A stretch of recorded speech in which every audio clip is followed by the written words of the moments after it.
Good morning, all, and thanks for joining. I think we've got people still coming in, so we'll give it another minute or two to let the attendance build here.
Good morning. I think we'll give people just one more minute to join, and then we'll kick this off.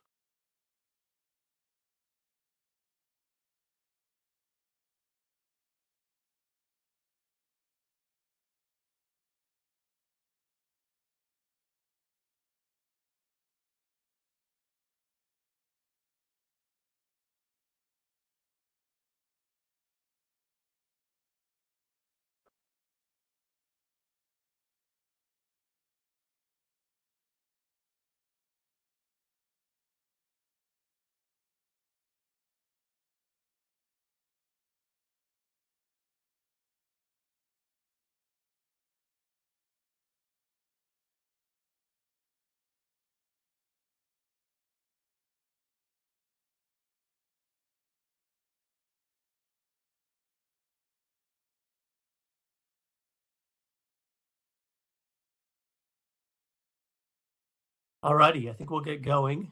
Good morning, all, and welcome to the Building Efficiency, Electrification, and Distributed Energy Resources Policy Working Group. This is our second meeting. My name is Rob Del Mar, and I'll be leading some of today's discussion. But to kick us off, I would like to pass it over to Ruchi, who will take us through some of the parameters for today's meeting. So welcome. Thanks, Rob. Hi, everyone. My name is Ruchi Sudhir. I'm Associate Director here at Oregon Department of Energy, and I'm going to go through a few slides to help out my colleague Rob here.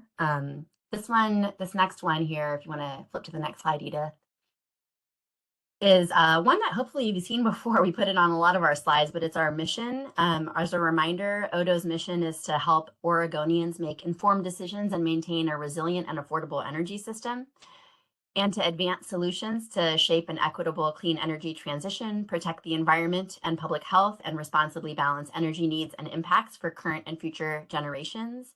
We're here today for a lot of the bullets under what we do, and this project to develop the energy strategy, which you all are part of with us, is very much in line with our mission.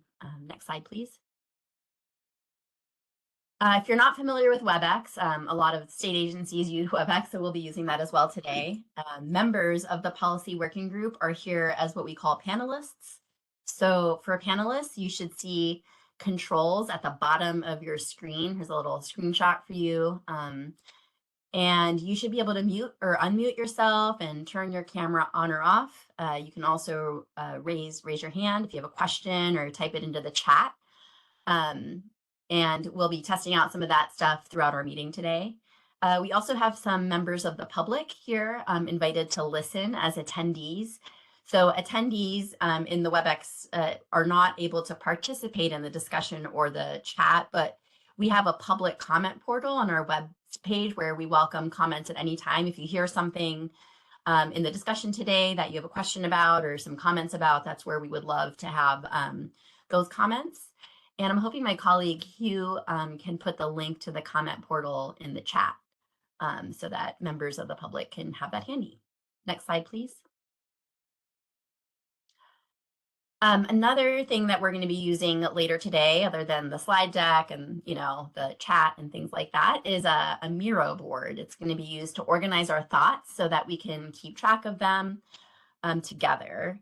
And you should have gotten a link to the Miro from Rob yesterday afternoon, I think. But Josh, I think, is going to share it in the chat now so that you have it handy, or in case you didn't see that email.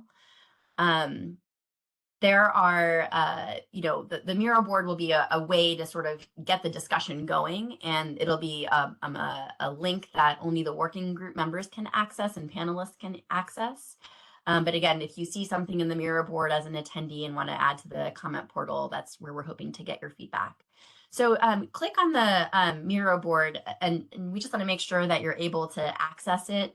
We're going to be using it a bunch of times for different breakout conversations on specific questions. So if the link in the chat or the email isn't working, let Josh know so that he can help you before we get to the breakout rooms. And I'm going to have a couple more slides later that will explain how to use the sticky notes and things like that. But just wanted to make sure you're able to access it at this point. Next slide, please.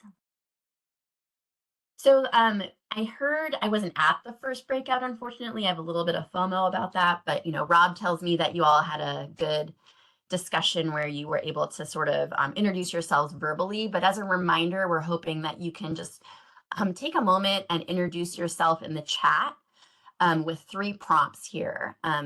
It's basically your name, your pronouns if you're comfortable, your affiliation, and then one policy area that you're really hoping that this group can talk about at some point, maybe not today, but at least some point through the policy working group. So I'm just going to pause for a moment to start seeing if people are adding those in for some introductions.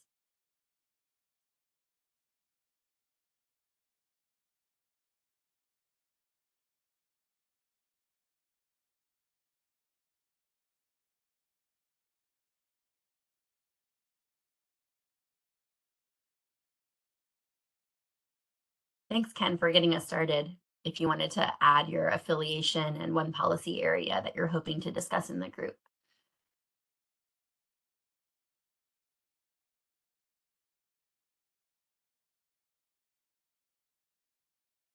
Thanks, Charity.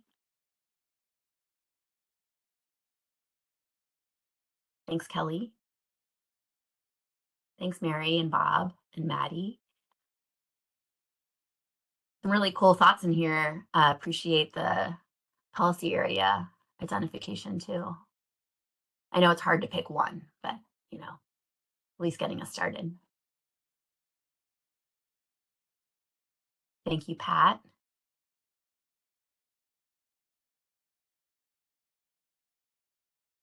Thanks, Ryan and Christina and Kelly.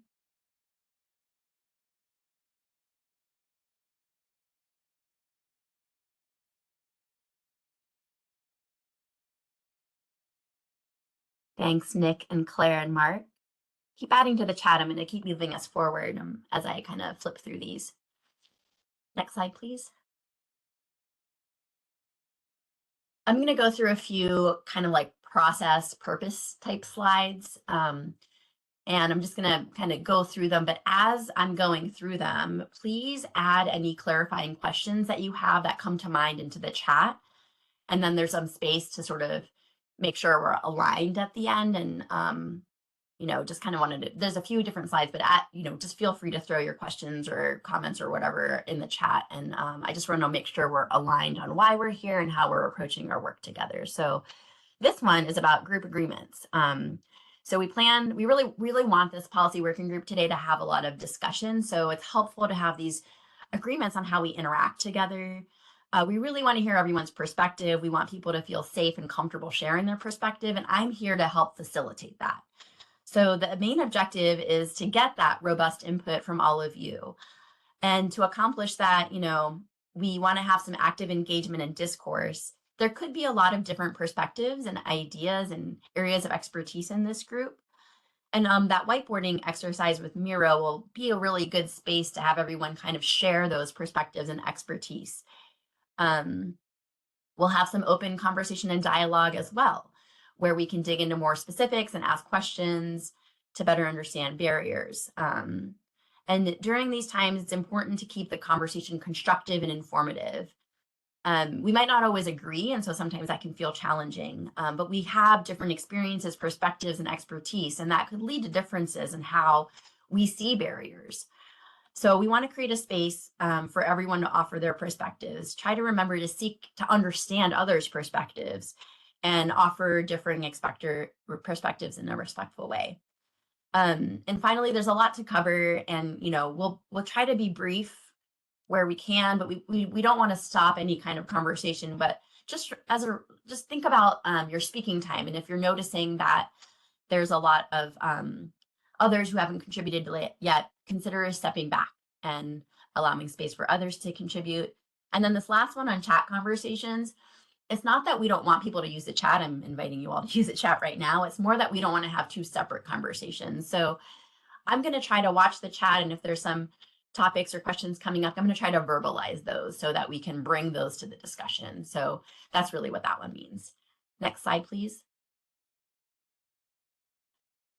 So this is some meeting guidance for today. We're, really appreciative of all the time that you're bringing to this project, and it's going to really be helpful in informing the work. And this is really to help focus our conversation so that we can make the best use of our collective time together. The focus today is on barriers, and specifically related to the building electrification, efficiency, and distributed energy resources topics. And to do this, we're centering on findings from the modeling in phase 1. And, the modeling results are not providing some sort of specific future state. It's really just the foundation of valuable information on different policy actions in Oregon's economy. It's only one set of information, though. And so you can see the graphic on the right here shows that there's a lot of other considerations beyond, maybe the specifics about Oregon's economy that are really important lenses to understand barriers of specific policy actions. So thinking about policy options or barriers or opportunities around consumer costs or local energy resilience. Are there differences in environmental justice, community goals, or are there different options that may weigh differently?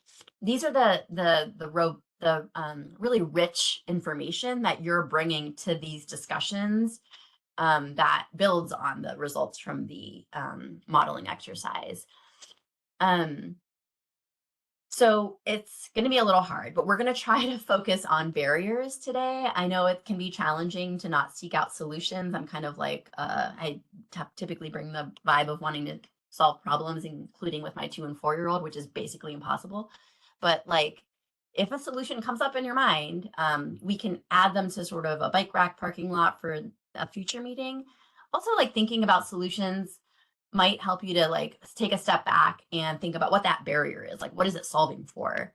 We really want to kind of build out a matrix that I think Rob will show you later that really has a dotted line between like barriers or challenges or opportunities to what those policy options or solutions are. So that's kind of why we're trying to focus on it today. Let me go through one more slide and then I'll pause for questions, maybe 2 more. So this is just a reminder of role here, like who's doing what. As part of the facilitation too, we have a number of other Odo colleagues on the line who have introduced themselves in the chat. But we're really hoping that, as you heard, you're substantively engaging on the results of the modeling and the pathways, or considering costs and benefits, and you're identifying those opportunities, barriers, and policy gaps. And then, at the end of the day, we're trying to surface policy ideas for consideration. And then on our part, with all the various Odo staff here, we're going to try to be, facilitating meetings with this working group as well as other groups. And as part of that facilitation, we're really capturing detailed notes and recordings to not only get those ideas, but also your reactions and feedback to the ideas that you hear come up. And then we're also developing complementary analysis that will help with this discussion. We're going to be, our staff will be coordinating, reviewing, and compiling all the different policy ideas and recommendations from different sources. And then at the end of the process, Odo will look at everything and make a final decision about which recommendations to be included in the report and provide that transparency on what we heard in terms of these meetings and what reactions and feedback were as well. Okay, next slide. And then this is kind of like just another way to think about what we've been talking about with the specific part about buildings and customer sited resources and how they fit into Oregon's broader energy goals. So to do that, we have to sort of consider the existing energy policy landscape and then develop policy actions that could help advance our goals. And then I'm actually going to pause right here and just see if there are any clarifying questions or reactions or thoughts or anything in the chat or otherwise on kind of our purpose. I just want to make sure we're aligned on why we're here before we jump into like some of the substance. So I'm going to give you guys a minute here. I'm going to click through the chat and see what's in here.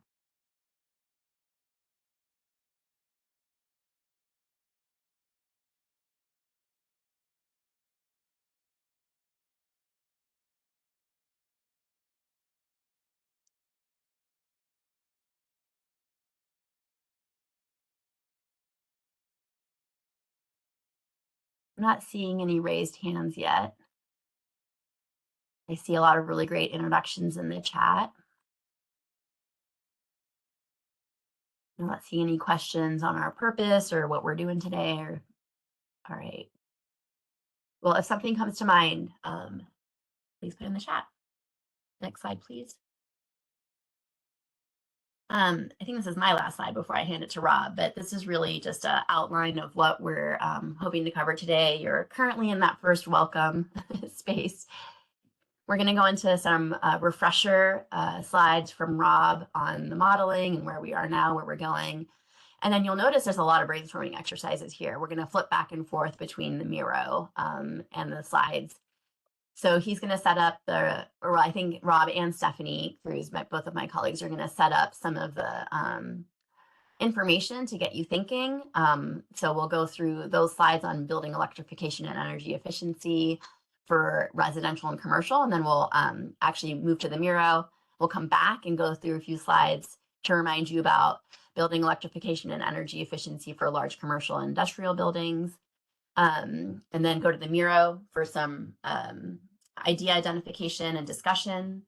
Then we'll take a break and then we'll come back and I think turn it over to Rob for some slides to provide a refresher on the distributed energy resources and the modeling and some information to get you thinking. Go back to the Miro for some idea identification and discussion. Then come back to the slides for some information on demand response, both in the modeling and some other good information, and then go to the Miro for the last time for idea identification for barriers, and then have a discussion. And then I think there's just a few slides for next steps to wrap us up. I think I'm going to pass it to Rob here for the scope. All righty, thank you, Ruchi. And this is just a reminder, and Ruchi already mentioned this, but we've got a lot of different policy working groups that are going in parallel. We've got 5 different policy working groups. In some cases, there's some overlapping scope. One example is in our discussion of distributed energy resources. That's a fairly broad topic. It includes electric vehicles, and we have a transportation policy working group. And so there's overlap inherently between these policy working groups, and we'll do the best we can to share kind of what we're learning in the other groups with this group. But really our focus is going to be on building efficiency, electrification, and these distributed energy resources and demand response. So just wanted folks to get the bigger picture on the policy working groups, and this These policy working groups they exist within a broader range of advisory groups and other entities that are helping to guide this process. So next slide, please. So in this meeting, we're going to be focusing, as Ruchi mentioned, on barriers. And we're going to have a kind of a deep dive on barriers in each of these different categories for this group to consider. We're going to be using the Miro whiteboard to help us through this. And then meeting 3 on March 19th, that's when we get to some of the good stuff, where we get to really start talking about solutions and how those are going to lead to these proposed policy actions that we'll be able to get to in meeting 4, and that's going to be on May 7th.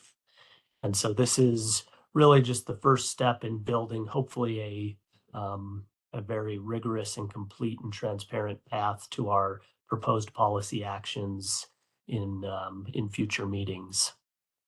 Next slide, please.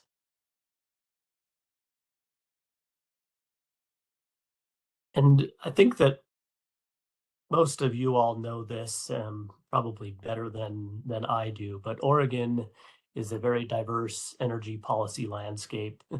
There are mandates and programs and standards coming from many different sources in Oregon. And one of the questions that we kind of ask ourselves as we consider the different parameters in today's meeting is just, where do policies live? Are they in statute or in administrative rules? Are they maybe dockets at the PUC? Perhaps they're utility programs or city or county programs. Really, it's a very broad and diverse set of items that make up Oregon's energy policy landscape, and we're really going to be focusing on the state policies and recommendations to the legislature and perhaps to the governor's office.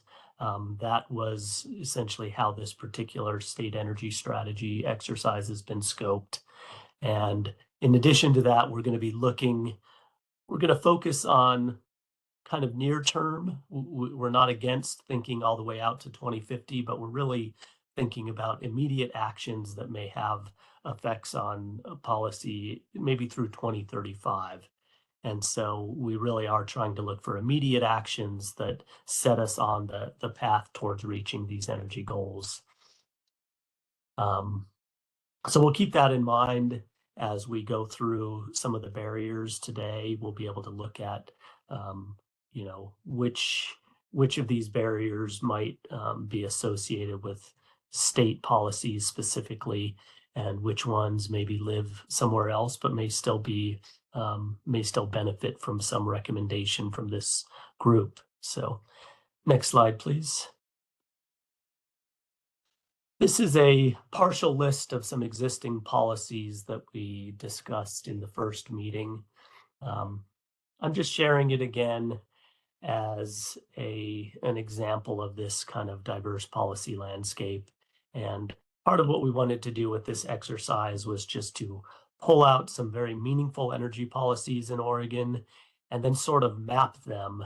And the first part of the mapping are the blue and orange vertical columns that show that policies might be affecting building electrification or energy efficiency, demand response.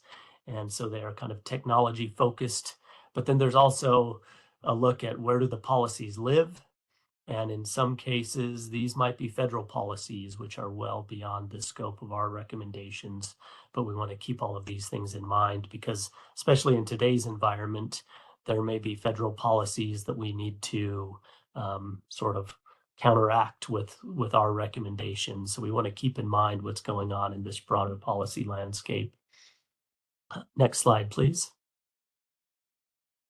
So this is a graphic from our modeling exercise. And this modeling exercise looked at a variety of paths of Oregon's energy future through 2050.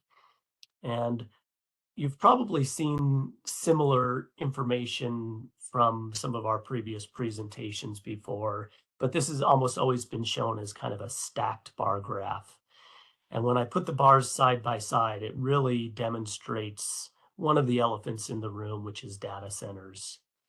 And that is the orange bar here that is really dominating both current and future energy projections. And just a few kind of takeaways here. And the one that I've kind of zoomed in on the most is if you look at 2024 compared to 2050, the blue bar is transportation electrification, and it is sometimes perceived as this boogeyman of future load growth, and it's gotten a lot of press.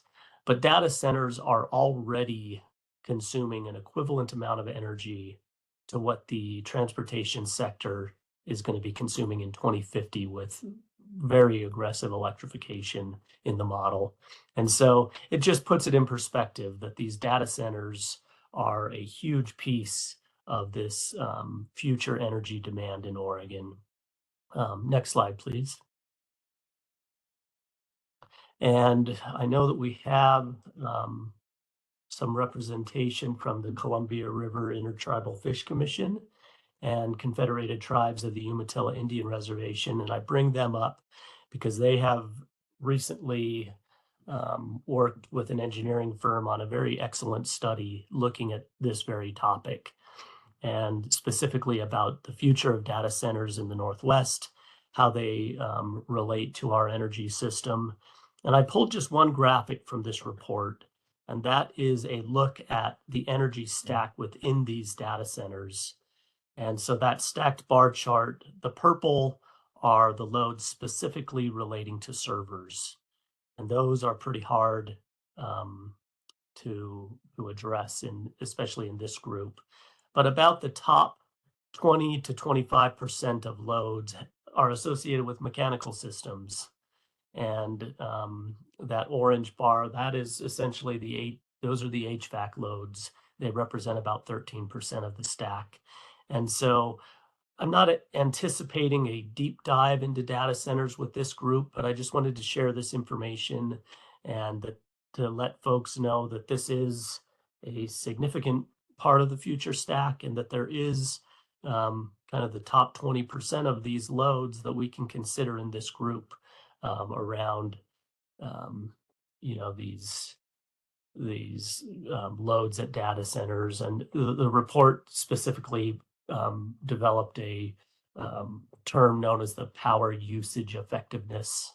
And this is essentially a ratio of the total loads at a data center compared to the data server loads. And it's a metric for the efficiency of their mechanical systems. And so I'm not sure if we have the ability to share this report as a link yet. It's just been published. And so that's something you all can look forward to as a really excellent report for a little closer look at data centers. And Rob, in the chat, Chris Golightly from CritFic said that she's going to paste the link to the report in the chat in a moment. Oh, excellent. Nice. So we can share it today. And yeah, there's a lot of really excellent information in that report. And again, I'm not anticipating a deep dive into data centers, but given this chart, it's something we definitely want to keep in mind, and wanted folks to know that report has been done, and it's full of really great information. I've had a quick look through it and pulled this graphic out, but there's a lot more in there. Next slide, please. So here's that same chart with the residential and commercial sectors kind of highlighted. And so this is very much within our scope. And you can see that even though data centers are dominating future load growth, residential and commercial buildings still play a very large role in our energy future. So we've got our work cut out for us. Next slide, please. So this is another one of the takeaways from the model, and I just wanted to share it up front. As Ruchi mentioned, the model is not, the energy model that we did is not showing us the single solitary roadmap to our energy future. But what it did do was compare a lot of different scenarios to a reference case and consider the added cost of these different scenarios. And I like to share this one because regardless how much energy efficiency and building electrification we see in Oregon's energy future, we got a very clear indicator that delaying these exercises is very expensive.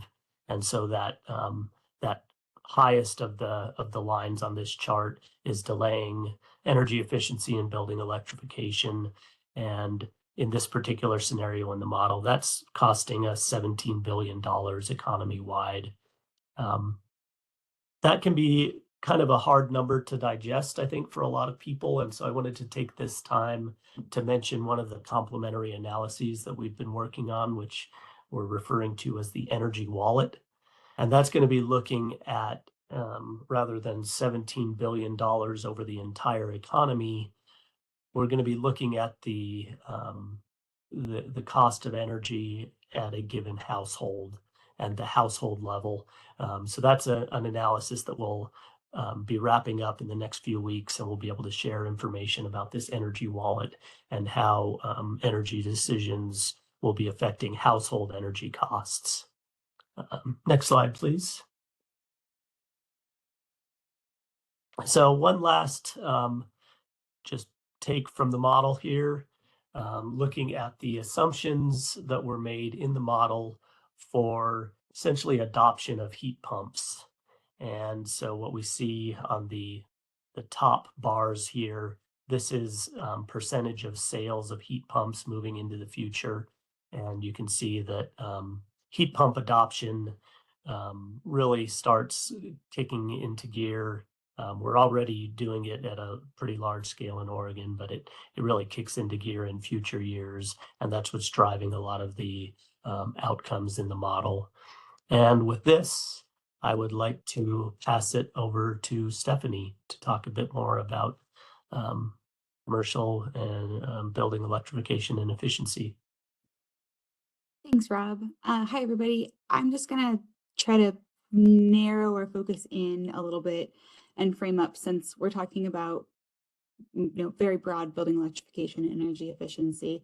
We're going to kind of shrink down by sector and look mostly at residential and small commercial in this first discussion, and then we'll shift to the large commercial and industrial in our second kind of breakout conversation.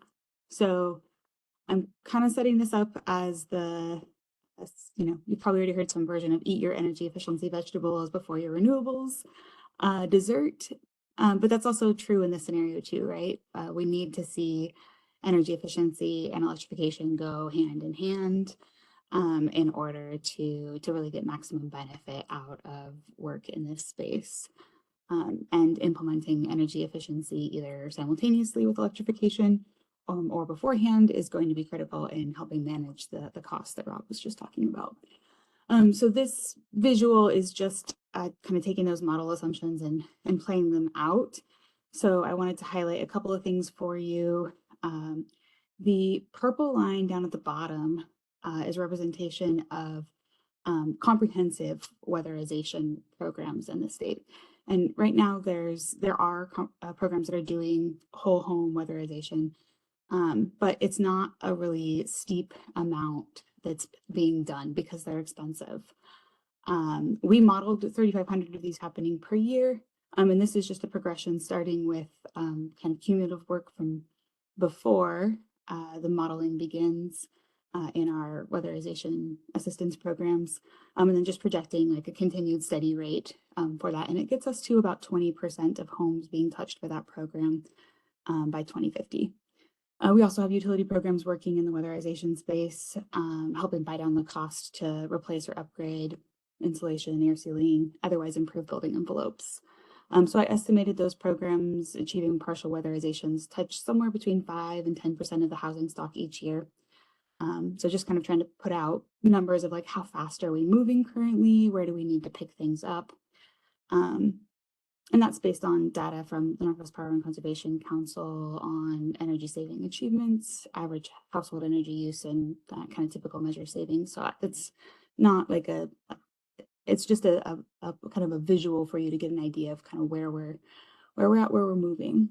But we've got 74% of Oregon's existing building stock was built prior to 1990. So there's still a lot of room for work to be done in energy efficiency, weatherization in particular. And as I mentioned earlier, the cost is high compared to alternatives, including in comparison to offsetting with renewables if you don't consider anything except the financial benefits. So it's an important consideration when we're thinking about the weatherization programs and their effectiveness. What other benefits are we bringing when we are focusing on that work? Kind of shifting over to the blue lines on this chart, the darker blue line, which is kind of curved upward, that is the heat pump sales rate. So it's just a steady increase in the share of new heat pump sales in the state. And then the lighter blue line that is straight is heat pumps installed as a percentage of the building stock. So we're seeing that kind of where we're starting based on data from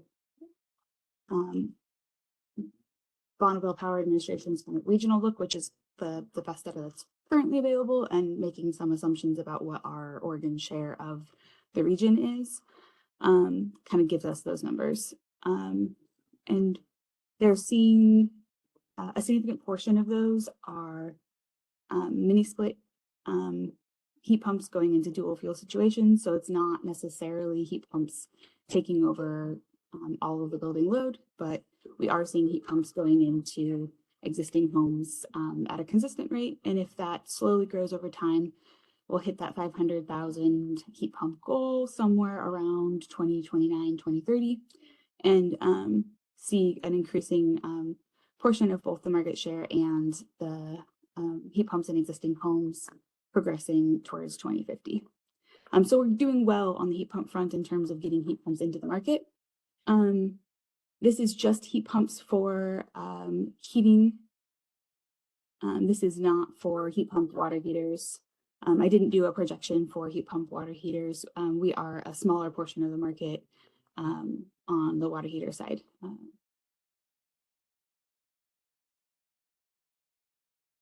And I do not have a more detailed analysis for the rental units versus owner occupied. We are working on a heat pump report here at Oregon Department of Energy, and in September is when that will get published. So there will be more detailed information available. We're hoping before or as our staff digs in and analyzes the data that we've been receiving, and we may be able to get more granular information about whether we're seeing heat pumps going in more steadily in which portions of the market, and kind of be able to better identify where we need to do additional work. So let's start digging into our discussion. Ruchi, you want to flip over to the next slides and take over here for a moment? Yes. So there's one more question from Bob about total residential building stock, owner occupied versus rental, that you could maybe address before I jump in. Yeah, we are seeing, I think statewide right now, we're in the 60% range for overall residential building stock being renter occupied. I think 64% was from the 22 data. I was just looking at it yesterday. And we have about 1.8 million homes in terms of total housing stock. I can pull those numbers up if we want to look, but that gives us at least a range to be thinking about. Thanks. So I heard 64% are rental out of 1.8 million homes from the total. Okay. David thinks that might be flipped, 64% owner occupied. So maybe just follow up in the chat. I'll dig it up and then follow up in the chat. Okay, great. Thank you. Thanks for the questions, Bob, and for the question and answer, David. Okay, so real quick on the Miro. We have been using this in other policy working groups. We've noticed some tips and tricks, some how-tos, Some people just jump right in, some people don't. You kind of have to get like used to it. I struggled with it, to be honest, for like a full 2 hours before I like got these. So this is the mouse piece. So you'll see like a little arrow in the left. That's what you use to toggle between like the little hand and then like the arrow. So here's a couple of ways to do it with a mouse and then with a trackpad or a touch screen. The hand mode lets you kind of like move around the whole board, and then like having the arrow helps you to like select a sticky note. So next slide on the stickies. So here's the little how-to on the sticky notes, which we're going to be using quite a bit. There's kind of a limitless supply of sticky notes that you can do, and Josh has actually pre-populated a bunch. And good question about the right click for an iMac. I usually do like control click. My personal computer is an iMac, but maybe Josh or someone else can answer that question to be sure. But usually I try like the control click or the open Apple click type of thing to do that. Is there a way to hide the cursors? Good question. I might phone a friend with Josh to answer that one. Is the cursor like the T? Is that what you're looking at? Spencer, you're welcome to come off mute. Yeah, just trying to figure out how to hide the sea of names and cursors because I it's see hard this. to focus. You know, I hear you on that. I don't know. Does anybody else know from Odo? No, Josh just is like, no. Some of us have struggled with that too, Spencer. Sorry.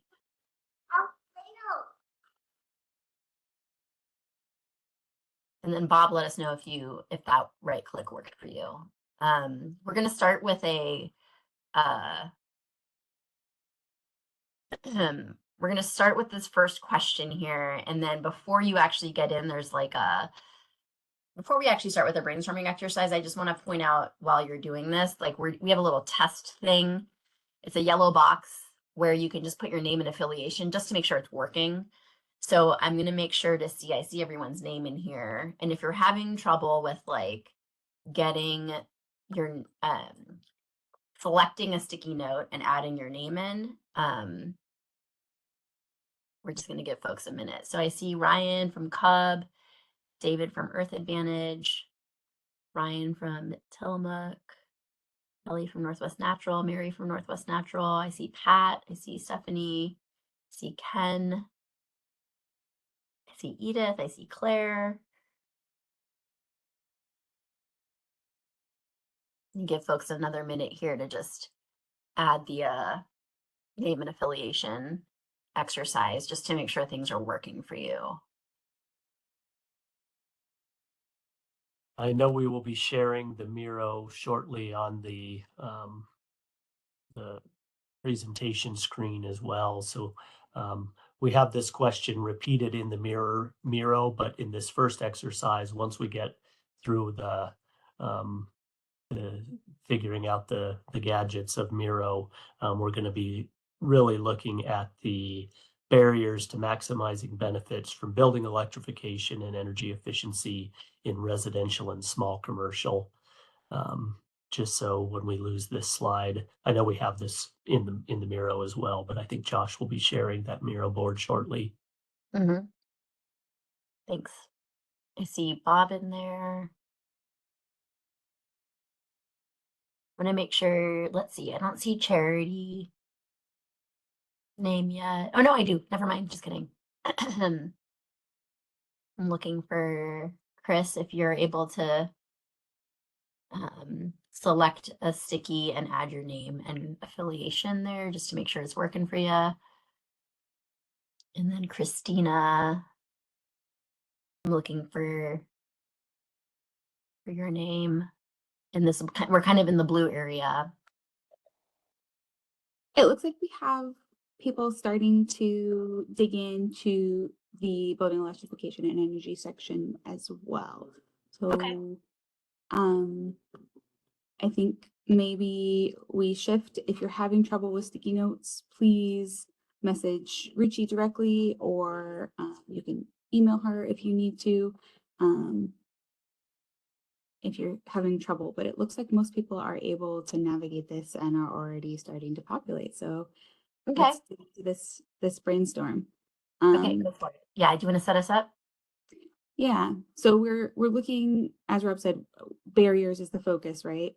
And I'd love to have us have a conversation while we're adding sticky notes. So if there's something you think that you'd want to share with the whole group, please come off mute. Let's talk and try to capture our conversation on sticky notes here as well. And as a reminder, there's a parking lot down below. If you're thinking about solutions or part of this conversation sparked something for you, please drop it there and we'll bring those sticky notes back next time around when we start talking about solution options and continue this building on this brainstorm. So let's see. I see quite a few notes in here about affordability and the cost. Just a quick heads up that we set a timer for 5 minutes. So we're going to give people time for that and then we're going to discuss. So just make sure Josh set the timer, but go for it. Keep going, Steph. I just want to make sure people knew that they were on a timer.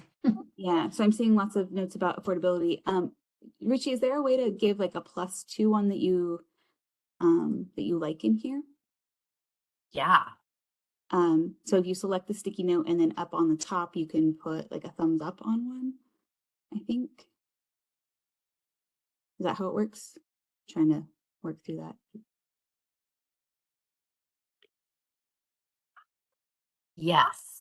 So let me make sure I have my notes right here. But yes, we welcome thumbs ups or pluses. So oh, there you go. Yeah. So if you click on sticky and get the little menu to pop up, there's a little smiley face button here. You can add a thumbs up or a plus or whatever you'd like to signify that you agree with that one or you think it should be discussed. So yes. that will help us with some of the duplication potentially. Great. Thank you. I see some notes about building codes being a potential barrier or limiting cities' abilities to create action.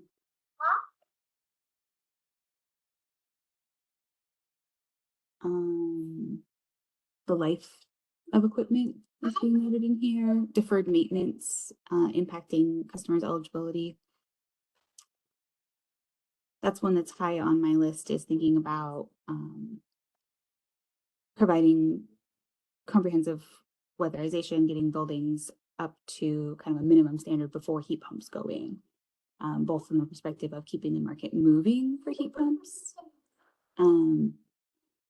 and also just making sure that we're actually providing comfort and delivering heating at the appropriate amount in homes. If you have a poor envelope, you're having to provide a lot more heat. And it's challenging for a heat pump that's sized appropriately to keep up in that scenario.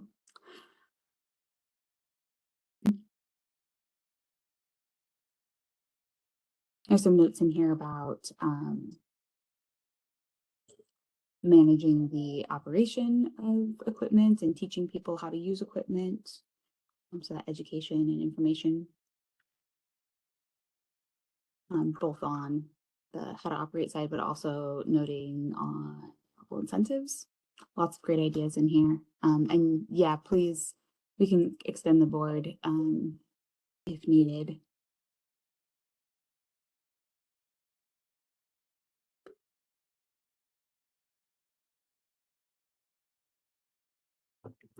I'm noticing too that some folks are going down into our future discussion boxes, which is fine, but just so people know, we'll have plenty of time to address barriers in these other technologies. So we're really going to focus this discussion on the orange stickies in this first box.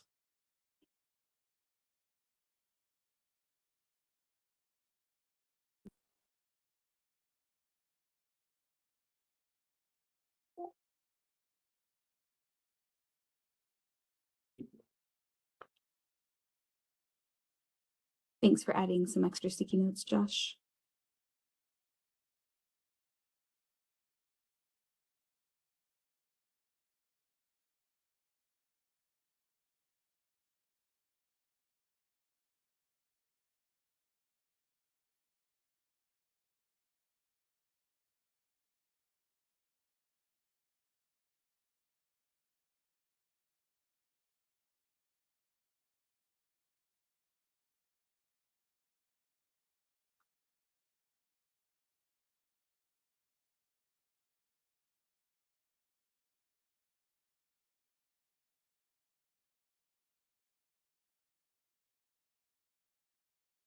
I finally figured out the thumbs up.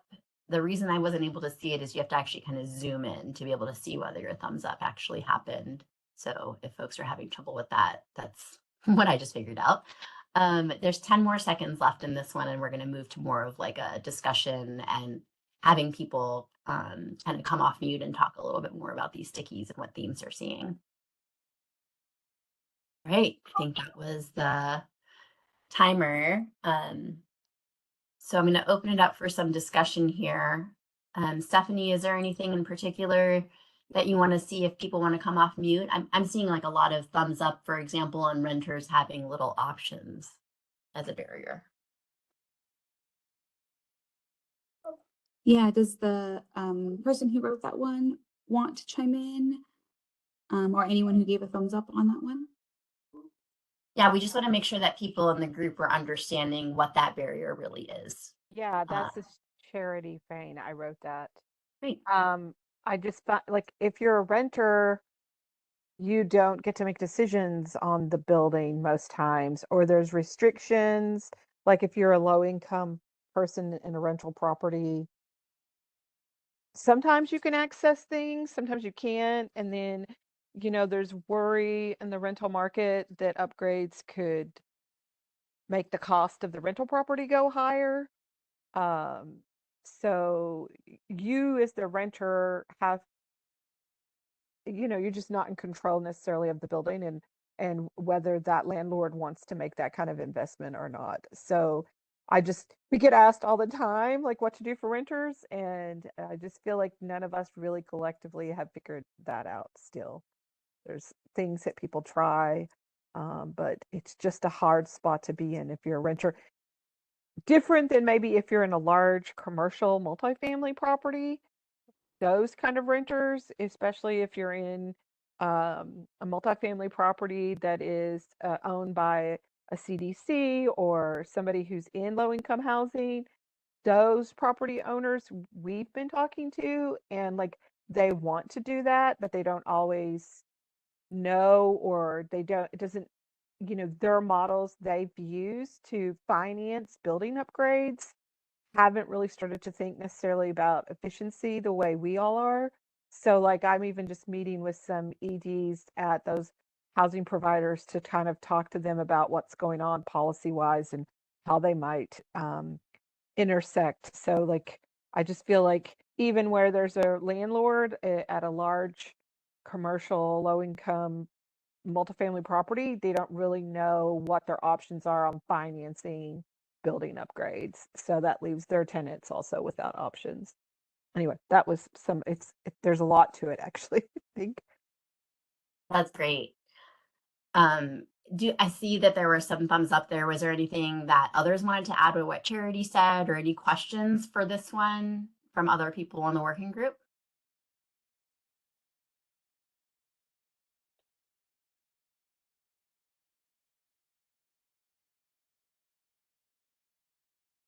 I was going to share one takeaway that we heard during the public meetings that we've been holding, and they're related to some of what we're seeing on this whiteboard, and also just great work, everyone, on the Miro. I think our policy working group wins the Miro Award. That was pretty smooth.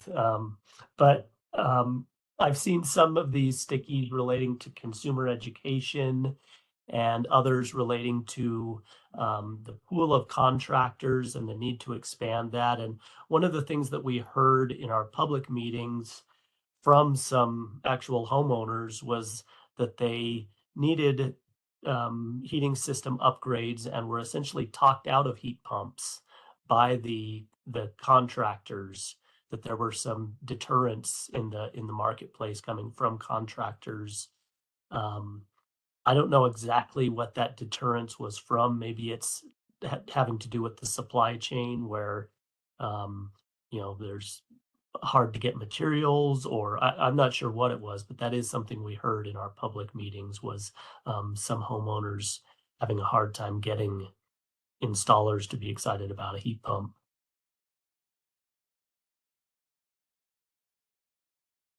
I put that on a sticky and noted that it was from public comment so that we have it on the Miro board. Thanks, Rob. Oh, yeah. Thanks, Stephanie. I also am seeing multiple stickies and multiple thumbs up on deferred maintenance costs. And I think that one is a really important one. So I'm glad that it landed in here. Wanted to highlight that and kind of check in, see if anyone else wanted to chime in or build on that.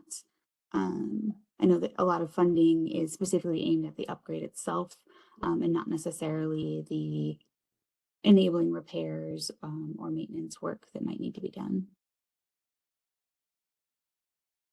I wanted to ask about the electricity grid constraints. I see ditto and two people thumbs upping that. I was wondering if people could talk a little bit more about what those constraints are. And I know that we have a few folks in the policy working group that have a utility perspective, and maybe there could be some information exchange on that one.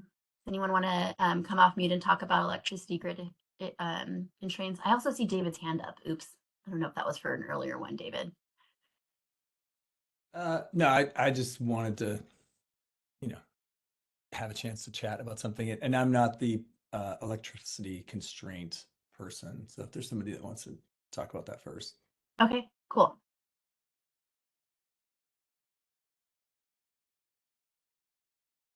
Who wrote the electricity grid constraints and the ditto and the thumbs up? Do you want to talk a little bit more about what those constraints are?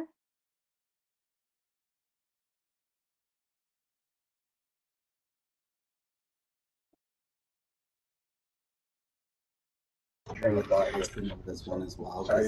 Nope, never. Utility. Well, this is Kelly. I had dittoed it. I had put it in myself and then saw that it was there, but just the ability of the grid to handle the load, power lines are sagging and things like that. So as you go to full electrification, there may be very expensive grid upgrades that need to take place. So. And I've heard a few scenarios where like a neighborhood will start to get heat pumps going in, and then at some point the local transformer needs to be upgraded, and then the costs for that end up being a challenge to get more of that particular line or branch kind of ready to take on the load. So there's multiple layers to that constraint, both from a big picture, are we meeting demand, but also at that local scale, does the local infrastructure have the capacity to do what we need it to do, and who is bearing the cost?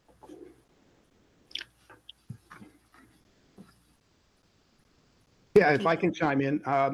It seems to me the modeling results, I think there is the point that there are different layers to that, and there can be, electrical box upgrade issues all the way to, but the modeling shows that the increase in electricity demand is not dramatic, except for data centers, and that it's going to grow over time. We know that, but it is a manageable transition. And so worrying about, well, if we do it 100% now, it's going to be a problem, is not realistic and is not really helpful.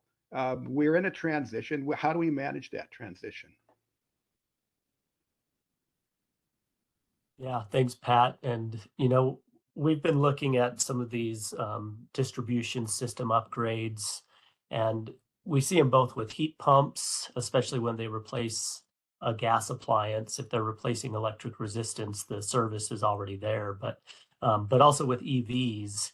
And in looking at the IRPs from the utilities, they started a few years ago estimating that it was in the range of 1 or 2% of homes.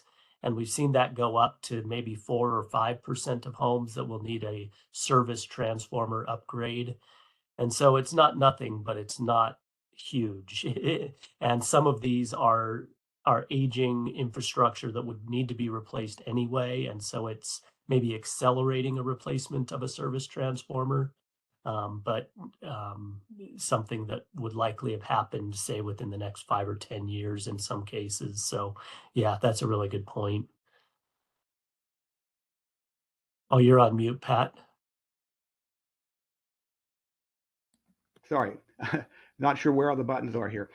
Yeah, I think the local issues are much more important in the near term. I think that, and I kind of lost my point here. Sorry about that.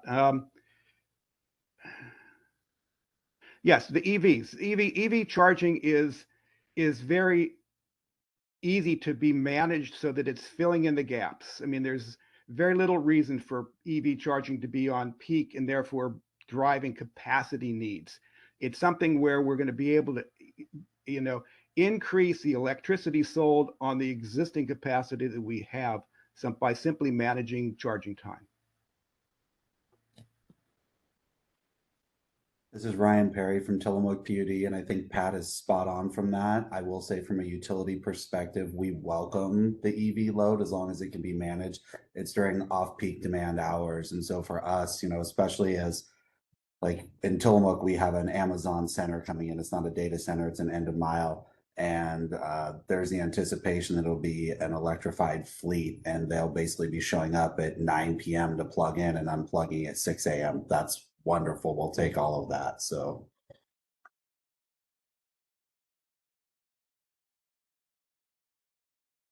That's good context. And maybe we kick it back over to Dave if we've feel Yeah. good about that topic on grid constraints. Yeah, go for it, Dave. Yeah, my thought was something entirely different. It's more on the behavior side, 'cause I'm seeing a lot of stickies here around like, you know, people don't want this. If they wanted it, they'd already be paying for it. It's going to cost a lot of money. If we do this, who pays for it? And you know, people who know me aren't surprised that I put one on here that said like it's really more about like folks don't believe if you spend money on this that it actually like improves the value of your property. And that's like from a behavioral mindset, that's how a lot of people rationalize spending money on their house for things they want to do anyway, whether it's a kitchen remodel or a bath remodel.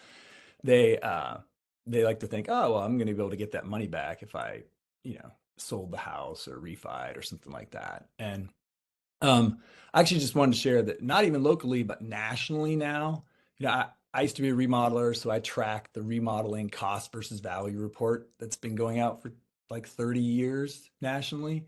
And it's a survey of people in the industry, including real estate agents, about what they think things are worth and how much the things cost. And last year, the thing that was worth the most was actually switching to a high performance heat pump heating system for your house. That was actually worth just as much as it cost on a national level. Some markets were more, some markets were less, but like the belief out there right now amongst the folks in the real estate industry is that the market is willing to pay more for that on a resale of $1 spent than they are on a kitchen or a bathroom or granite countertops or like new flooring or something like that. So I just wanted to reset that in terms of what actual market information says.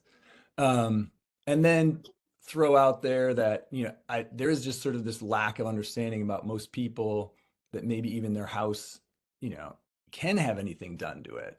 And I think a lot of it we're dealing with here is like beliefs versus actual facts on the ground. A lot of society issues are like that right now, right? And one way that you can get by that is with actual like having literacy promoted. And I'll just promote like City of Portland, City of Bend, Milwaukee, Hillsborough's policies on disclosure that they have, where every time a house sells, you have to have a home energy report that like explains how much your home uses and what the opportunities are. And that has actually led, according to academics, to houses that perform better getting valued more. So people actually get the money back that they spend, right? For every 1 spot you go up on the 1 through 10 home energy score, the house sells for 0.5% more. Will that pay for all the improvements you had to do to make it go up that way? No, but it probably pays just as much a return on the dollar as when you did the kitchen remodel, right? So that's a barrier to me, is just this common understanding, our belief system about what we can do to old buildings. Will I get any return on value from it? And I just wanted to share, like, from research and actual work in Oregon, that's actually, we're a leader in the whole country on that effort, and it actually works. And the other thing, there has not been academic research yet, but the background information about the people who do get informed through things like those home energy score reports at disclosure, they seem to take up upgrades at about 5 times the rate as the background population. So there is a thing that if you can educate people, you can perhaps change their beliefs about what they think is possible, and then they will take action. Thanks. Thank you, That was David. so great. Thank you so much, David. I also want to just mention that that Charity agrees on that one, lack of upfront education on the technologies. There's a lot of rich information in there. I also wanted to mention that there was like another sticky on lack of information about combined furnaces and heat pump systems. And Rob did show a slide that has all electric as well as hybrid heat pumps showing up in the model. So that might be kind of an area for some discussion as well.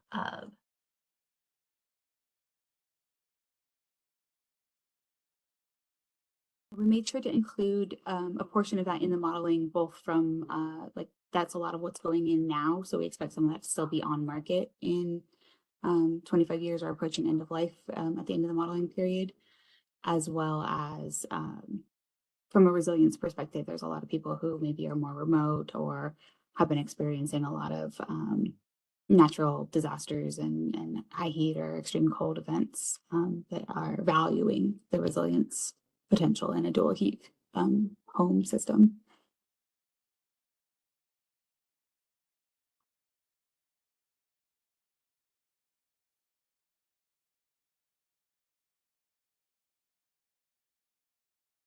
I think one of the barriers kind of related to that is the control strategy in those. So I'm going to drop a sticky note on that effective controlling strategy and technology for dual fuel systems.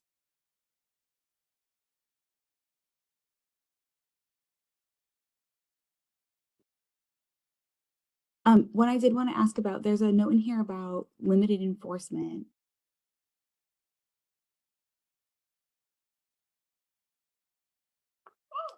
Did the person who dropped that one want to elaborate?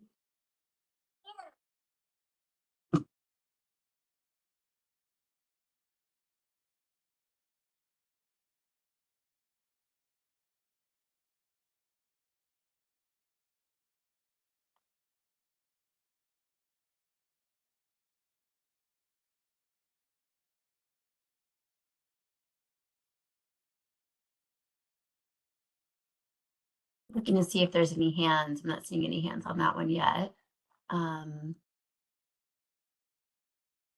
Clara does ask what you mean by effective control strategy, though.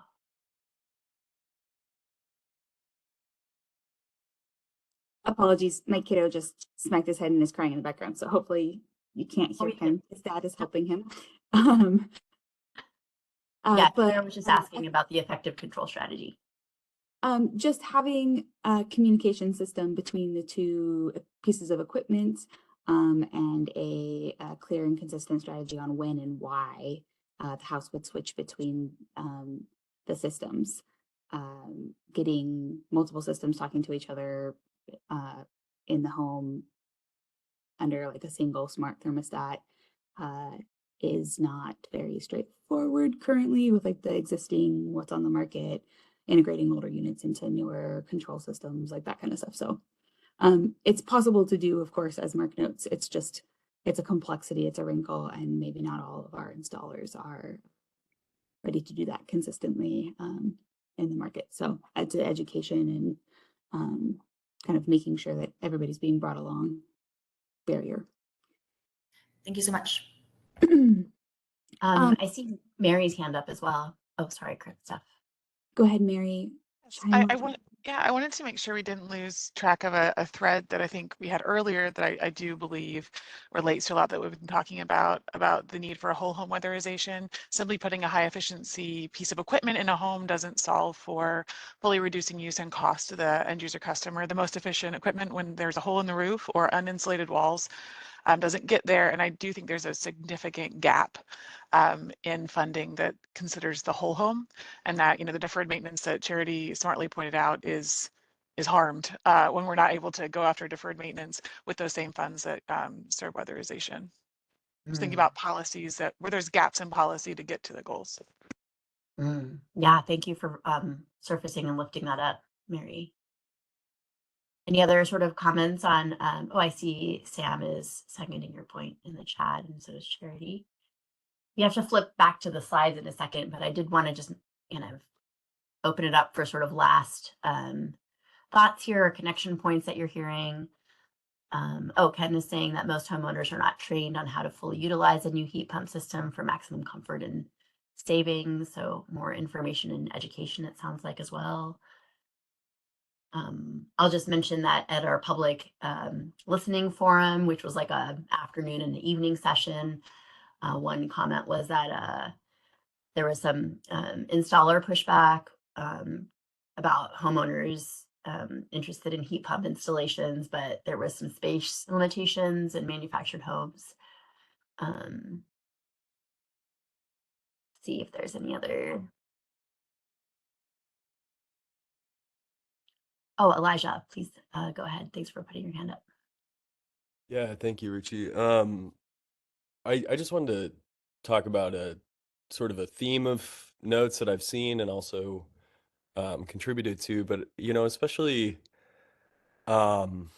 thinking about low income people, both renters and you know, and the need for programs. You know, one thing that for renters, I think, you know, trying to put the emphasis on landlords is important because renters don't have a lot of protections, especially low income renters, and some don't feel comfortable approaching their landlord about something like that.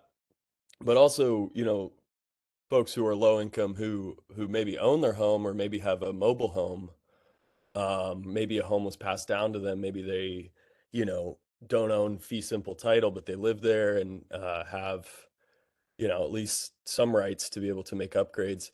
Those folks really need zero cost programs. So not rebates, not something where they put up a little bit of the money and then, you know, the rest is covered. Like, you know, we really need to be like fully socializing um people to have healthy homes. And then I think that's the second point is just I think, you know, in general we need to draw the connection between energy efficiency, weatherization, and heat pumps with equity and environmental justice because the quality of life improvements that come with weatherization and that come with even heat pumps as tools to really help filter your air and electrification as a you know as a strategy for improving health, you know, and the connection with asthma and you know improper ventilation.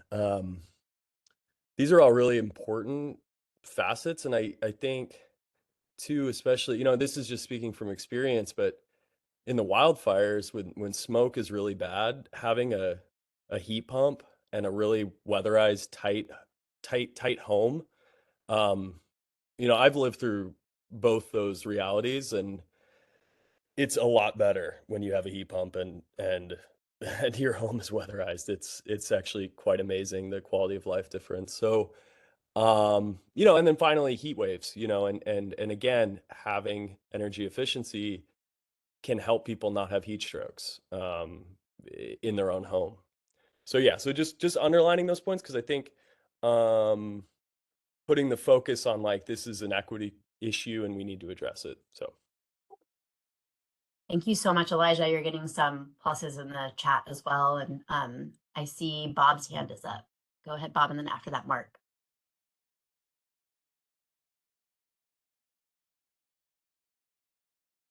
You are on mute, Bob. put my hand down, but didn't put myself off mute. So thank you very much. I want to echo everything that Elijah said. I think those are really on point about the benefits. Here in Ashland, when we're thinking about this, and we have a different kind of situation than most people in Oregon because we have our own electric utility. So we're able to offer incentives for folks to switch from fossil fuels to electric. And we've got a very clean, obviously, source of electricity here because we're a BPA city.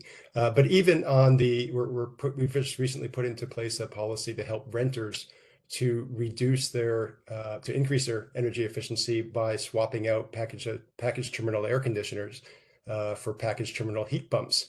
If people don't know what those are those big units that you often see in hotels. Well, there are many multifamily apartment buildings that have those as well. So we're actually offering a program to those apartment owners, the landlords, to swap those out.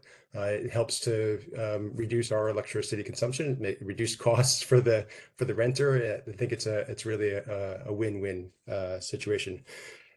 Thinking more about the framework here, I think what we're seeing is there's different kinds of policies that are necessary for renter versus owner, and I would say also renters that are in big multifamily apartment complexes versus small rental units. Like we have many people in Ashland who have a home that they rent out as well, single family home.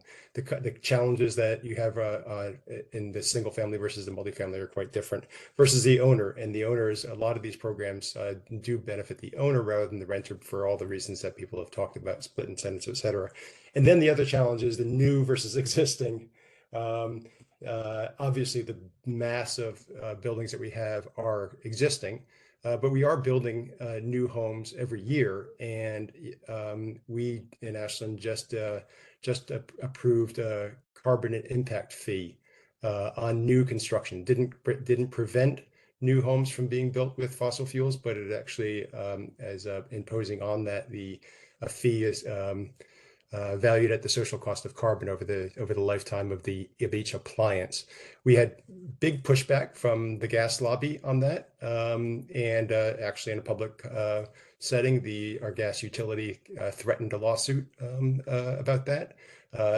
But we do need to think about new. We're not adding to the problem at the same time we're trying to fix the existing solution. So something that helps allows cities, allows homeowners to really build appropriately with efficient systems. Because what we've seen is in the past, people put in inefficient systems or put in fossil fuel equipment, and then they want to swap out several years later, and it's just much more difficult.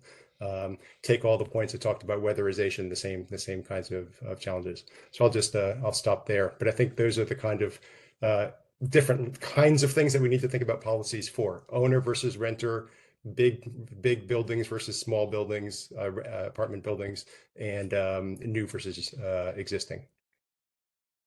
Thank you so much, Bob. I'll invite any kind of feedback or reactions to what Bob was saying in the chat. I'm going to call on Mark, and then I think we need to move back to the slides for the next brainstorming, which is around in larger commercial buildings and industrial. But I'm loving the raised hands and the chats, so please keep that vibe going. So go ahead, Mark. Yeah, I just wanted to build on some of the other ideas that came out here about incentivizing for existing homes and really looking at friends who've been through, looking to move to a heat pump or things like that. And it's the difference. Is there a way to get to on-bill incentives? In other words, creating the financial structure where it can make it easy for the person doing the work. When you're sitting there looking at replacing a heat pump and you're going, well, I've got to go through all the applications and maybe the incentives are showing up when I file my taxes next year and they see the bill. People don't do it. They go with the cheapest option on upgrades, and finding some way to create a bank or something that can help with on bill. And again, difference between IOUs and your local community power, but from a consumer standpoint, it things that can make people want to do it and maybe look at doing it earlier versus thinking, well, I'm going to look at this, but here's how much incentive money I'm going to get. They know it's built in over time. Some states have started looking at that, and I've just always thought that would be an interesting idea for future. Thanks. Thank you so much, Mark. Pat, I see your hands up. I'm going to have you have the last one, and then we're going to go back to the slide. So go ahead, Pat. I just want to reinforce what Mark said. I think that, you know, the biggest barrier is, of course, the upfront cost, and some way to you know, a financial institution or even the utilities could step in there and say, look, we've got a deal for you. We will install this equipment. It will cost you X dollars a month. It's going to be part of your utility. You know, it's so there are financial ways, I think, that either private parties or the utilities can actually help facilitate a financing mechanism for consumers that amortizes these costs over time and makes it affordable. Thank you, Pat. Edith, I think we're ready for you to put slide 24 up. We're going to just, it's probably only going to take a couple of minutes, so keep your ideas churning, and then we'll move to the next topic. Go ahead. Yeah, so we're going to shift to thinking about large commercial and industrial efficiency. So I just have a few visuals here to get us kind of thinking about what's in this existing building stock.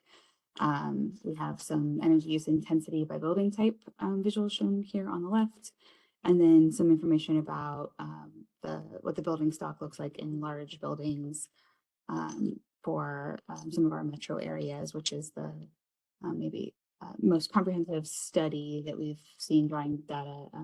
It's pretty fresh.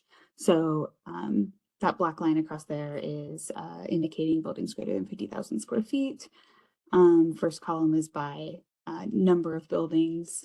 So large commercial represents only, I think, less than 15% of buildings by number, but more than 50% when you're looking at floor area by square footage.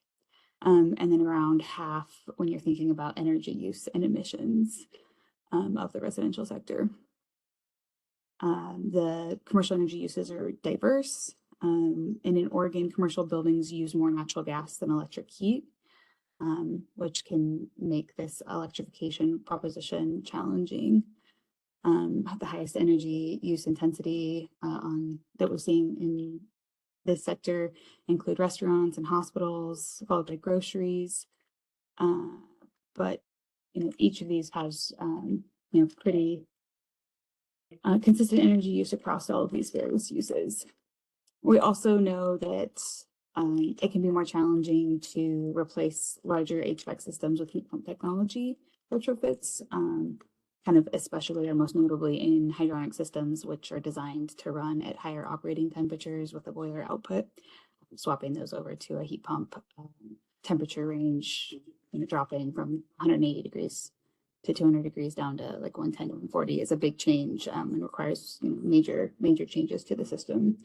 To be able to use hydronic, and often that's not the mechanism that ends up getting selected. So you're like ripping out stuff. So it's complicated, basically, and expensive to do retrofits in these large buildings is what I'm getting at.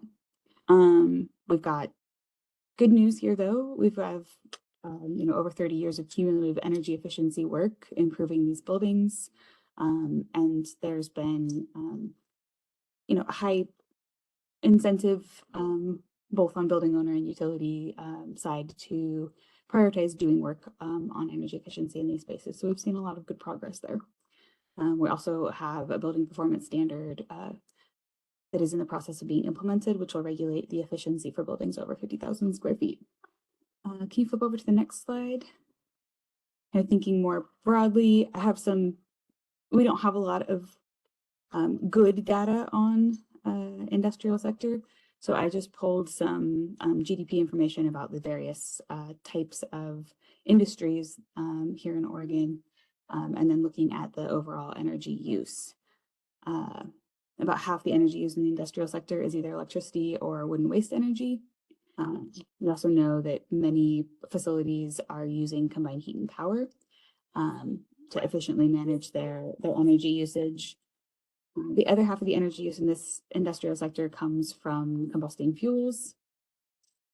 And remember, industrial sector can be anything from on-farm food storage, food processing, winemaking, logging, sawmills, construction and fishing industries, and then we know chip manufacturing, other tech industries. So there's a lot contributing to this sector and a lot to think about in terms of managing energy use. There's also a good spread of industrial facilities close to city centers, as well as those kind of spread out across the state in isolated or geographically remote locations that could also have some effect on their ability to electrify or find uses for their byproducts or waste heat. So kind of thinking about all of these things, it's a very broad sector. Let's dive into the mirror board and think about barriers specific to these two energy use types.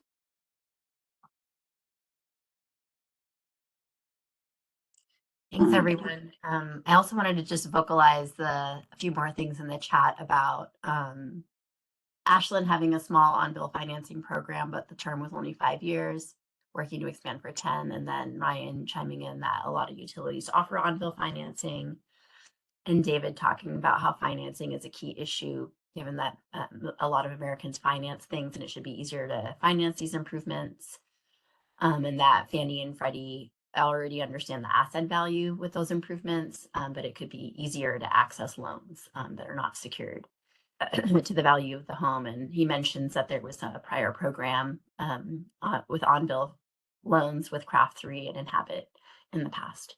Okay, so we're moving on. Thank you, Steph, for the slides there to ground us. We're going to set a timer for 5 minutes for you to populate these green colored post-it notes and really trying to speak to the barriers to maximizing benefits in large commercial and industrial. And there's also one of those parking lot bike racks at the bottom. You know, if you think of something that's not exactly on point to that question, we want to have a space for that as well. So I'll give you a few minutes here to add your stickies.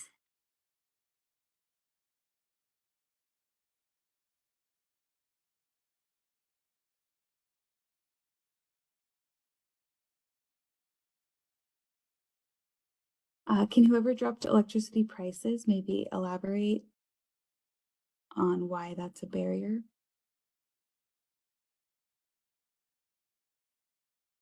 Just kind of looking at ones that maybe aren't obvious with the note in there.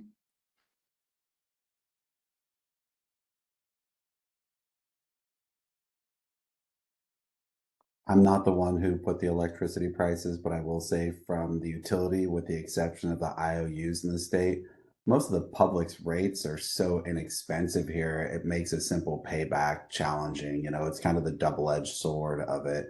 Our in Tillamook PUD service territory and most of the other PUDs, the 6 throughout the state, our commercial rates are only 6 to 7.5 cents per kilowatt hour. And so when you look at what upgrades cost, sometimes it doesn't pencil out on a measure life for them, unfortunately. And so it's kind of that, not that we want energy prices to go up, but as they go up, the payback gets faster. So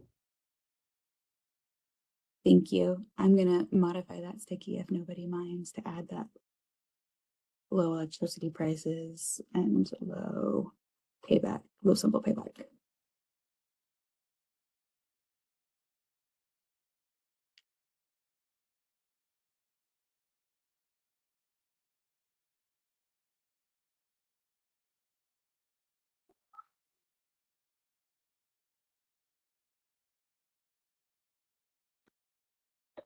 I will add that we are trying to kind of regionalize the messaging with that and look bigger from a bigger picture perspective, because most of the publics in the state are running out of the inexpensive power. We're going to have to start buying the more expensive stuff. So the more efficient we can make our system, the longer we can hold off having to buy the more expensive power. So we're trying to change the messaging with it, but it still remains the same as far as low cost right now.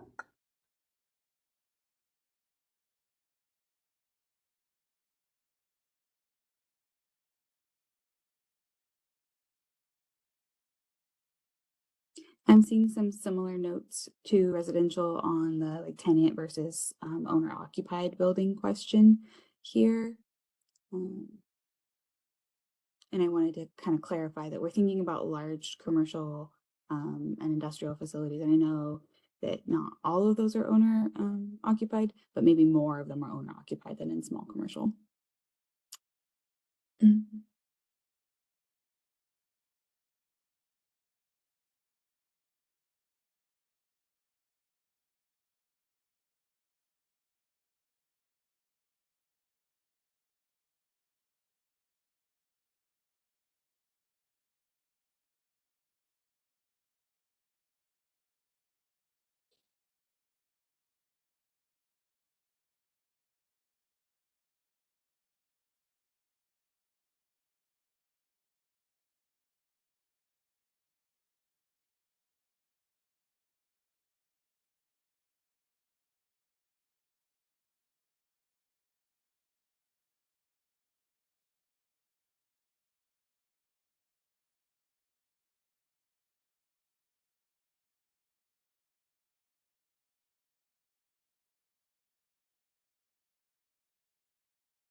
There are some notes in here around hard to electrify processes and clean fuel options.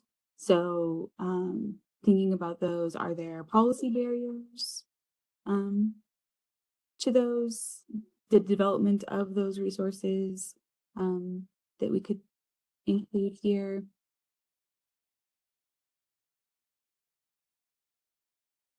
Thanks, Stephanie. So we're officially in the discussion part of our whiteboarding here, and we promised a break at 10:40, which is in 8 minutes. After the break, we were going to move into sort of the DERs and demand response discussion. So just thinking about how to build from our prior discussion on efficiency and residential. I don't want to cut off the discussion, but just wanted you to know about that desire to have a break, you know? So just kind of opening it up. Are there particular stickies that you put on or that you're seeing others kind of adding to that you have questions about? Looking for some raised hands and chats here to get our discussion started.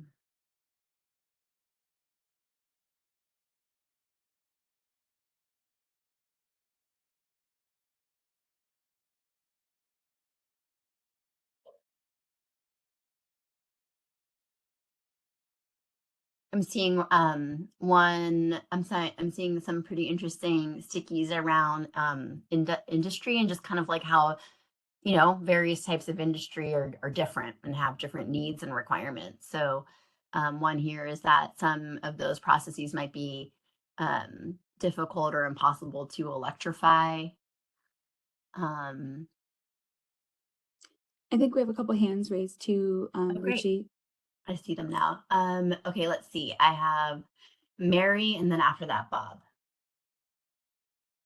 Thanks, Ruchi. And I was initially raising my hand to answer Stephanie, but I think that also carries through here. You know, are there policy gaps to serve those hard to electrify industries? And I would say yes. There are no policy instruments that encourage stationary use of low and no carbon gaseous fuels, which are the fuels that are used in heavy industry. So renewable gas or hydrogen in heavy industry, more incentives or more recognition of the carbon benefits there, especially in the near term, would be beneficial. And that's something we certainly do not incent at present in Oregon. And I see that connection to the sort of potential for R&D or lack of options for those areas. Let's see. Bob, go ahead. Yeah, thanks. I think the discussion we had about residential, the challenges for renters versus owners, and also the discussion we had about cost of electricity and the payback period, lack of financing options, all applies here as well, only on steroids, because here you've got a real focus, got to have a real focus on the bottom line, not building home value, but building, more immediate term, penciling out the cost of the change. Thank you, Bob. And feel free to add your reactions or thoughts to what you're hearing in the chat as well, or raise your hand. Stephanie, are there other themes that you're seeing in here that might be worth sort of surfacing for discussion?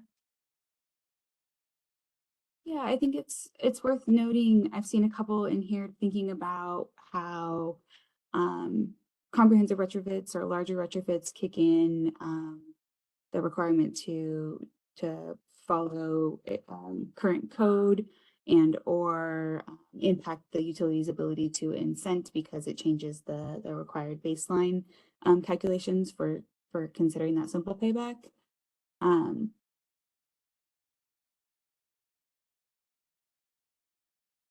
So that one's an important one to think about. It similarly applies in residential spaces, but I think it maybe has a bigger impact or effect in the commercial spaces and large consumer spaces where we have larger projects, more expensive projects, and that financing and incentivizing retrofits question is a little bit more challenging.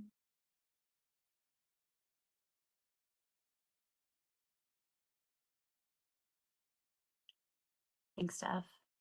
So maybe the flip of that is missing considerations for the other benefits of efficiency in this space when we're thinking about incentivizing measures in this space. I have to admit that I have probably the least background on some of these stickies. So I'm honestly curious if someone can tell me more about this, the comprehensive retrofits can kick in codes associated with new construction resulting in higher baselines. What does that one mean? Does anyone want to, if you wrote that one, if you could share more? Hey everybody, that was me. This is Spencer Morsfelder from Energy Trust of Oregon. And in cases where customers decide to go deep and do a lot of upgrades on existing energy efficiency systems, that can kick in codes and standards associated with new construction baselines. And under those circumstances, it does do what Stephanie said. It makes it more difficult to justify influences savings based on existing condition instead of those new codes and standards that are in place. And that has issues associated with cost effectiveness and the relative cost of the savings under those circumstances. So that's a real challenge. And under those circumstances, trying to figure out what to do with that, because we'd really love customers to do deep and comprehensive retrofits in their buildings. So hopefully that answers, Ruchi. Thank you. That makes a lot of sense. That you explained it. Appreciate that. Feel free to add. I see the spot on from Ryan in the chat, and others are welcome to add their reactions too.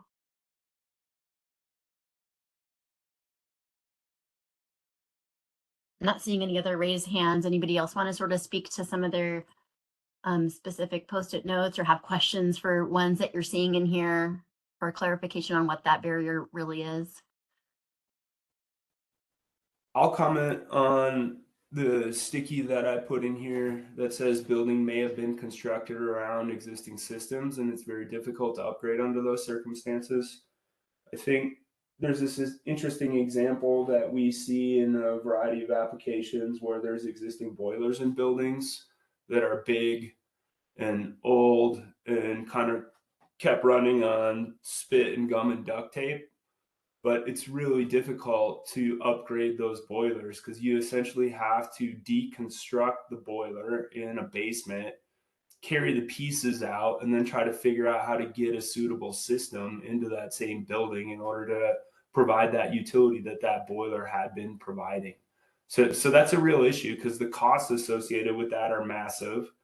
And under those circumstances, the useful remaining life of that boiler is probably pretty minimal, which means that the baseline is probably a replacement baseline instead of an existing condition baseline, which means that the savings that a utility can claim are less than they would be if it was based on existing condition, which makes the overall cost effectiveness of that project prospectively look better. But it also means that the total cost to the customer is going to be much higher than if the savings were bigger, which reduces the amount of incentive a utility can pay in order to have that be a prospectively cost-effective project. So that's a pretty big dynamic that we see in some of the customers and buildings that we serve. Thank you. Spencer, and I really appreciated your technical terms around spit and gum. Made me laugh out loud if you couldn't tell. Let's see. Stephanie, are there any other themes here that you wanted to call out or ask about? I think there's a good point in here in thinking about some of these industries or uses that require backup or have difficulties around downtime, either for productivity reasons or for in some industrial processes, or in hospitals, for example, where you can't exactly turn things off, even in an emergency situation. So thinking about, what more specifically are the gaps to help facilitate continued service or in those spaces. It's kind of two halves of a similar but different issue. So just trying to spark some discussion or thoughts in that space.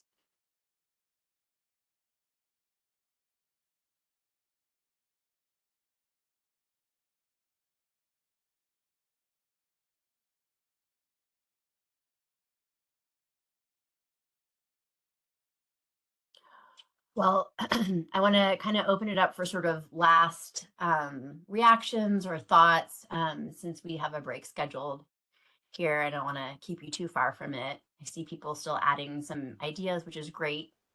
But I want to open it up to see if there are sort of additional thoughts or questions here on barriers for commercial and industrial, large commercial and industrial. Wanted to second this post-it that somebody wrote on that says all energy needs do not have electric alternatives.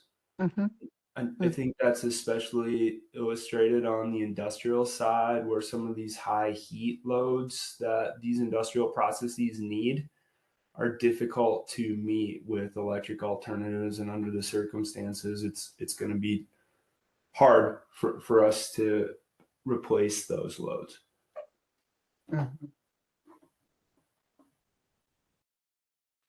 So is the thing that's missing is policy structure around prioritizing which types of processes and systems go to clean fuel versus electrification. Just trying to frame it as what's the gap that we're missing? Is it policy? Is it it's technology research and development for sure, but kind of in the meantime, until we have technology options, is it a policy framework? I'm not sure how this applies to the modeling that's been done previously. I seem to recall there was a discussion about this that recognized that some of these industrial high heat loads are pretty heavily dependent on certain fuels in order to meet those needs. So assuming that that was factored into the modeling, then I think the related policy considerations start to shake out of that. But I think these are questions of physics in relation to current technology.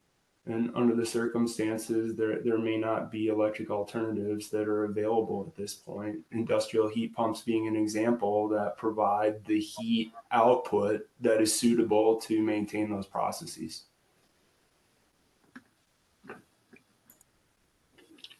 Thanks, Spencer. I see Pat's hand up. Thanks, Pat. Go ahead. Yeah, I just like to push back on that because I think there is a gap where maybe not a barrier, but a need for more R&D and especially looking at alternatives, because there are technologies now that are moving out of the research phase into the demonstration phase. For example, for both steel and cement that can be processed through electrolysis. And in particularly for cement, looking at the electrolysis process versus adding a carbon capture and sequestration plant to an existing cement plant, rather than doubling the cost of cement, you would actually reduce, or over time could end up with a cheaper process. So I think there is a lot of technology innovation that is going to be pushing on the process side, rather than trying to do things the same way we've always done them. We need to figure out if in some of these high temperature applications, alternative pathways to get us to the same point. Hey, Pat, just wanted to say thank you for that observation. I'm going to check that out because that's not something I'm familiar with at this point. Great. I can give you a couple of references to some articles. Thank you. Well, Oh, go ahead, Steph.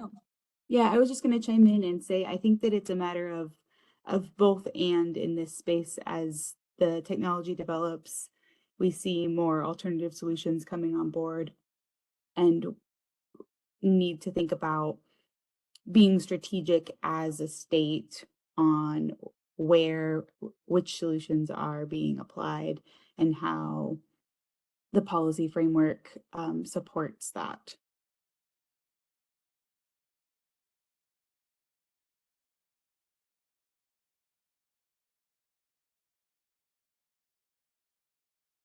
Thank you, Steph. Claire, I see your hand up. Go ahead.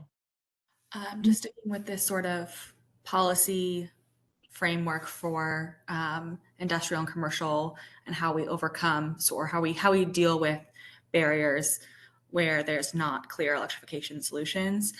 I think it's important that we not see industrial processes or other places where there's not a clear electric alternative now as barriers to electrifying and increasing efficiency where there are clear opportunities. So just, I think, maintaining, like, it's true, there are places that we don't have the, we can't just swap in an electric alternative right now, but there's lots of places where we can. And so just not sort of creating artificial barriers in those places because there are barriers in others, and incentivizing electrification and efficiency wherever we can, and while holding space for developments and alternatives in the places that are hard right now. Mm-hmm. Thank you, Claire. That makes a lot of sense. And Pat, also just appreciative of sharing that work on cement and steel. We have another policy working group on clean fuels where this is coming up as well. We talk a lot about electrification, but really appreciating the points here on other options for fuels that we'll make sure to carry these points over to Michael Friels, who's leading that other group that some of you might be involved with as well. We had a note from Mary that I'm not sure got shouted out, so I just want to highlight that for people too that's related. Noting policies that incentivize or all decarbonizing strategies that work for industrial energy users. And we do have a greenhouse gas reporting program for large emitters that maybe is one of the spaces that could be a policy vehicle as a parking lot item for future discussion on solutions. Mm-hmm. Mm-hmm. Yeah, I'm appreciating some of the additional context here about thinking about how to talk about some of these cutting edge sort of technologies and resources that are like coming out of R&D and are not yet off the shelf commercialized, and how to sort of think about that in a policy framework. So really appreciating these comments in here. I think that we're about 10 minutes behind schedule and we promised you a break. So I'm gonna have us come back at 11 and we're gonna start with slides on distributed energy resources and then move back to the Miro. So please get a snack, get a bathroom break in, check your email or whatever, and we'll see you in 10. Thank you, everybody.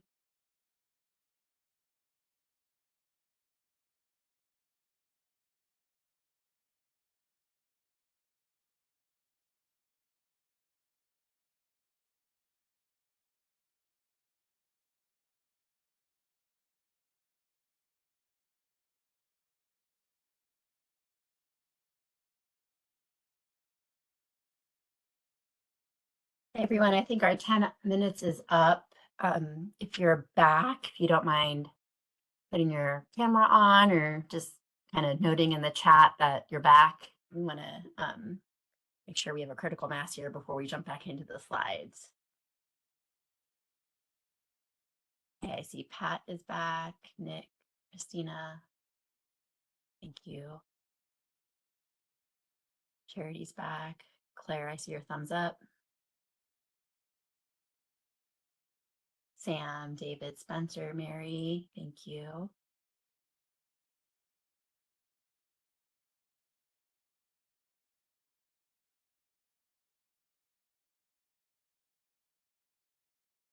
See, I'm not seeing any other cameras on. I'm not sure if Chris is back.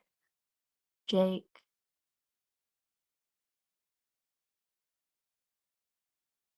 Kelly, Joy. Okay, Ken's back. Maddie. Lainey. Oh, I see Kelly's thumbs up. Thanks, Kelly. And everyone's just off camera today. That's fine. That's fine. I get it. But maybe when we get back to the discussion, you can put your camera on. How about that? All right. I think that we're ready for you, Rob. We have a critical mass here. Hope you all had a good break. Hand it over to Rob. All righty. Thank you, Ruchi. And thanks for coming back, everybody. I know breaks can be tempting to just bail out. So we're glad to have you back. And we're going to shift gears from efficiency and electrification discussions into discussions of distributed energy resources. And to do this, I wanted to take just a couple of slides to share Oregon's position kind of in the broader solar world of the United States and where we rank and kind of where we stand relative to, say, the goals that we see in our model and other goals that we've seen in other models. So with that, this is data that we can get from the Solar Energy Industries Association. They have a dashboard where they essentially track solar capacity in different states. And they do a pretty good job of keeping on top of this data. So I wanted to share a few takeaways from this.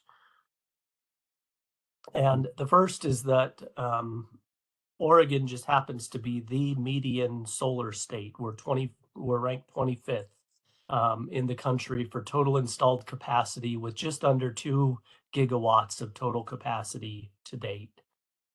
And the chart on the bottom shows when this capacity installs and the type of capacity that was installed. And you can see the light blue bars. That's the utility scale solar that's really been coming online since 2016 and kind of ebbing and flowing, but 2023 was a big year. And then the dark blue and the lighter yellow, those are the rooftop residential and commercial systems, which certainly make it into our discussion about distributed energy resources. And, distributed energy resources can have a a pretty broad definition, and it can include many different technologies, rooftop solar, distributed batteries, but for many people, distributed energy resources are also, electric vehicles and, smart thermostats and water heaters, and it can be pretty broad. Our model really looked at distributed energy resources as rooftop solar, stationary batteries, and EVs. But it's certainly not limited to that in our policy discussion. So, but back to the data, right now we get about 4% of our electricity from solar. And like I said, 2 gigawatts, which puts us right in the median rank for the country. Next slide, please. There we go. So looking at where Oregon stands compared to some other states, I don't think there's any real surprises here. In the Northwest, Oregon is leading the way, with Idaho and Washington coming in both around similar capacities, and second, about half of what Oregon has done. I show Idaho in this chart because Idaho has recently kind of opened their doors to utility scale solar. And so when we talk about things like land use and Northwest solar energy, Idaho is definitely more in the game than they may have been, say, 5 or 10 years ago. And so they're coming on strong. No surprise that California, almost 50 gigawatts of capacity, so 25 times what we have in Oregon. They are by far the nation's leader. Texas is number 2. Which surprises some people. I wanted to share another state in the West, but a Southwest state with a known stellar solar resource, Nevada. They're at about 8 gigawatts. A lot of that is utility scale capacity. And then one that might stand out a little bit is North Carolina. And I just wanted to share this one because they're just approaching 10 gigawatts of total capacity. And I want you to keep that number in mind as we go to the next slide. Because 10 gigawatts is about what our model says Oregon needs under this one scenario to meet future energy demands with our current climate and greenhouse gas policies. So yeah, basically what we are trying to do is what North Carolina has already done in terms of total installed capacity. And that's just a way to put it in perspective. It's not about paving the entire state in solar. It's a readily achievable goal, I think, is what we're seeing here. It would be about 1/5 of what California has done. And what we looked at in the model was to see what happens if you trade some of that large utility scale solar installations in Eastern Oregon with more rooftop solar in Western Oregon and, population centers throughout the state. And, no surprise that rooftop solar reduces the need for large scale solar installations in Eastern Oregon. And so we see here a value to these distributed energy resources in reducing pressure on land use in Eastern Oregon. Just for reference, the red dotted line on these charts, that's just showing the baseline for where we are in 2024. And you can see that like Sia had, our model assumes that we're right at about 2 gigawatts of capacity. And the first big jump that we see is approximately doubling by 2030. And a lot of that is going to be assumed to be rooftop installation. In that idea that these distributed energy resources can reduce the need for utility scale installations in the East, you can see that it's not a 1-to-1. A gigawatt of rooftop solar does not replace a gigawatt of solar in Eastern Oregon on the ground. It's more like a gigawatt of rooftop solar in Western Oregon replaces about half of a gigawatt in Eastern Oregon. And that's because the systems that are installed often on trackers in Eastern Oregon, where the resource is better, just have a much higher capacity factor, close to twice the capacity factor that we see on fixed rooftop systems.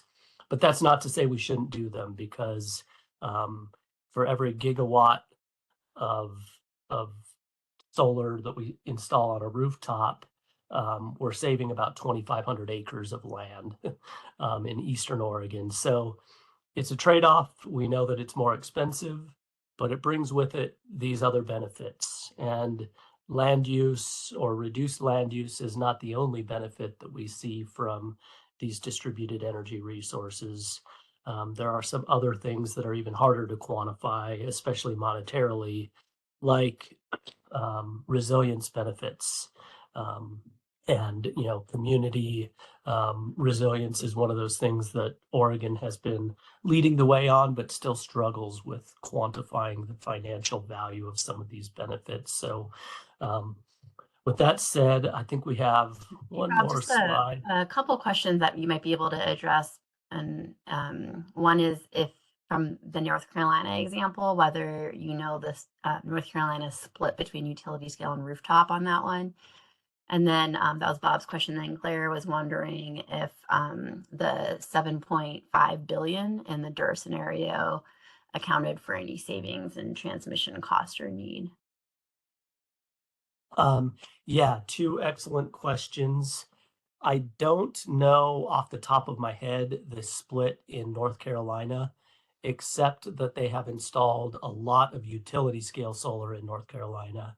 And interestingly, North Carolina is, if it's not a city or a town, it's farmland compared to like Eastern Oregon, where we have a lot of rangeland. So they have done a lot of solar on farmland, utility scale solar on farmlands in North Carolina. And as far as the cost assumptions in the model, they do account for reduced need for transmission. And so that was part of the model. And we were even able to look into the model a little bit to see how that transmission was reduced. And our model really wasn't a transmission model, so we didn't share those values as hard values in terms of gigawatts. But the model takes a cost for transmission based, essentially it's a proxy cost on the total capacity of transmission in the model. And so every time you reduce the total capacity needed, you're reducing this proxy cost for transmission. So it was included in that. And really what we see in that 7.5 billion is just significantly higher installation costs. We're at about $3 per watt to do rooftop solar in Oregon, and less than $1 per watt to do utility scale solar in Oregon. And so the main cost difference came from the capital cost of installation. And was that it for? Yeah, I think you can go ahead. I'll let you know if any other questions come up. Patrick did have his raised hand, so maybe we can go to Patrick real quick. Oh, no, actually, he answered my question. Okay, great. Yeah, I'll let you know, Rob, if any other questions come up. But go ahead. Sorry, I think there's two Patricks, and I do have a question. And I'm not a Patrick, sorry, so just call me Pat. Okay, gotcha. And I didn't know if I should be putting this in the chat or just asking out loud. When you say the added cost is 7.5 billion because the cost of installing rooftop is higher, that's, I mean, that cost is not borne by the state, right? That's borne by the individuals who install the rooftop systems, and maybe there's some rebates or things like that. But I guess I'm just curious how that. Was that just to point out that rooftop solar is more expensive, even though someone else is paying for it? Yeah, no, that's a really good point, Patrick. And the model was not looking just at cost to the state. It was the economy-wide costs of each alternative. And definitely with rooftop solar, as well as with utility scale solar, there's a significant amount of private investment in both of those scenarios. And the model was not just peeling away the cost to the state or the taxpayers or the ratepayers. It was the total economy-wide costs of the two alternatives. So, take it with a grain of salt. Okay, It yeah, is that makes sense. No, thank you for that. yeah. And then just one follow up to the I had the same question as Claire about transmission, which you answered, but does transmission sort of broadly also include distribution, or was it just looking at transmission lines from solar farms to cities? Are you looking at all the downstream distribution infrastructure as well? Yeah, distribution system costs are in the model. They're actually a separate cost from transmission, but they're calculated in a very similar way with a proxy based on the total capacity of the distribution system. And so, and I think that actually tees us up nicely for the next slide. This talk about costs on the distribution system, where DERs are bringing value or potentially adding cost. And, one of the things you'll see here that we have a map of Oregon and the gas utility service territories. And the reason that's kind of interesting in this discussion is areas that are served with gas often have let's just say a lighter weight or a less robust electric distribution system that has not been responsible for carrying all of the space heating and water heating loads of, residential and commercial. And so in those areas, we may be more likely to see higher distribution system costs associated with new loads. And, solar, even though it's spinning the meter backward, has a similar effect on your local transformer in that it can trigger the need for a transformer replacement just the way that an electric vehicle or a heat pump could.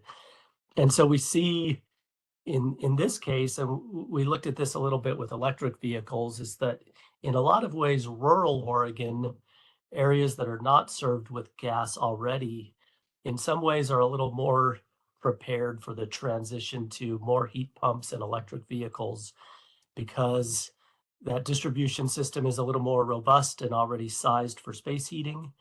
And in those areas, a heat pump might be replacing a cadet heater. And so you might have a similar capacity, but a lot less energy. And it's just an interesting case. The other thing with rural Oregon is you often have a single transformer serving a single home, whereas in the more urban areas, you might have one transformer serving 5 homes in a neighborhood. And then you get into these questions that we kind of touched on before. If some device, if some resource, some distributed energy device is triggering an upgrade, there becomes a question of who pays for that. And in Oregon, we have some policy on the books for transportation electrification that says that ratepayers can cover some of that cost. In some of the consumer-owned utility territories, and I certainly can't speak for all of them, but I have seen a few policies where essentially if you trigger the need for an upgrade, you're the one who's going to pay. And so the timing of that upgrade can be a little inequitable, and maybe a transformer has some capacity for some new devices, and all of your neighbors get to put in their EVs and they don't trigger the upgrade. And then the late adopter who can finally afford the EV is stuck with a transformer upgrade cost. Or it could go the other way, where the early adopter triggers the upgrade cost. It could happen either way, but there is a matter of timing and kind of how do you help to socialize those costs a little bit, recognizing that this is upgrades on the system that may have been scheduled for 5 or 10 years down the road anyway, and that saddling them entirely on the single household that triggers that upgrade is may not be the best policy. And then there's another equity issue around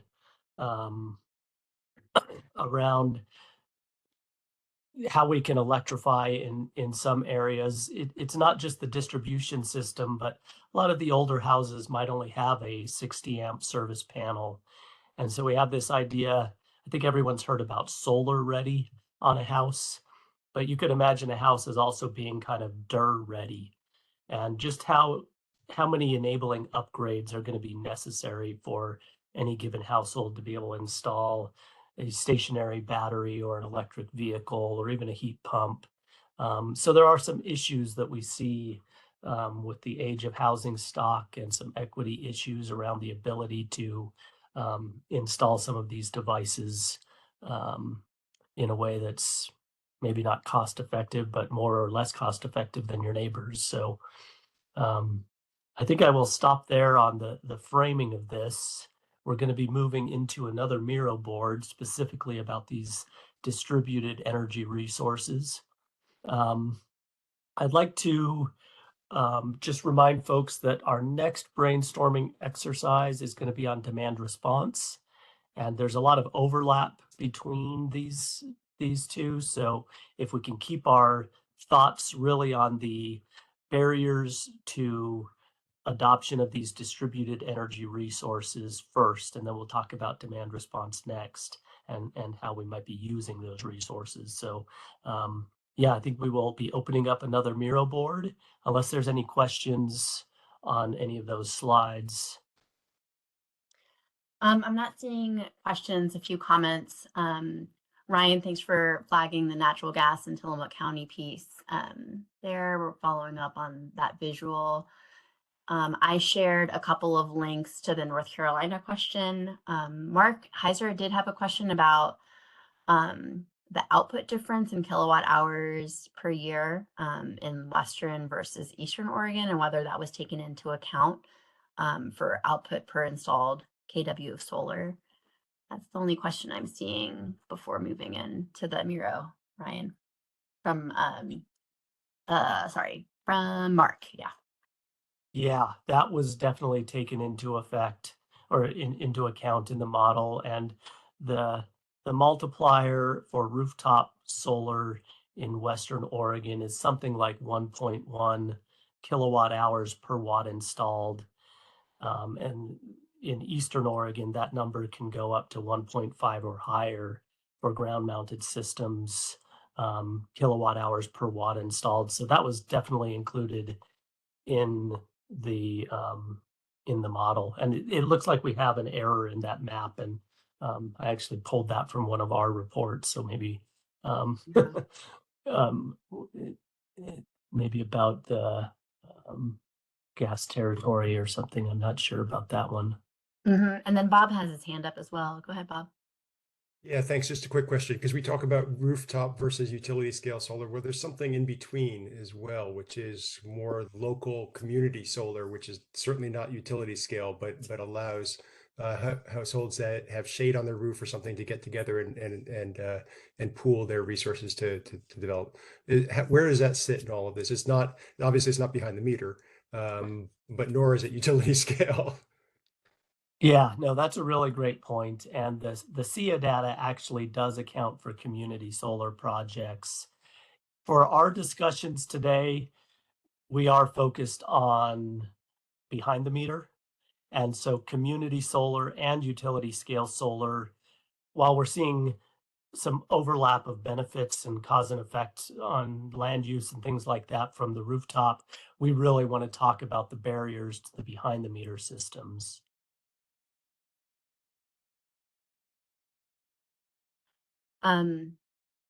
Thank you, Rob, for the clarification. And then Josh, could you add a timer for 5 minutes? And then we're going to give folks 5 minutes to sort of add your sticky notes on this one. We're in that little blue area and focused on the barriers for customers headed DERs. Rob, if you're seeing things that people should type a little bit more info in, feel free to call that out too.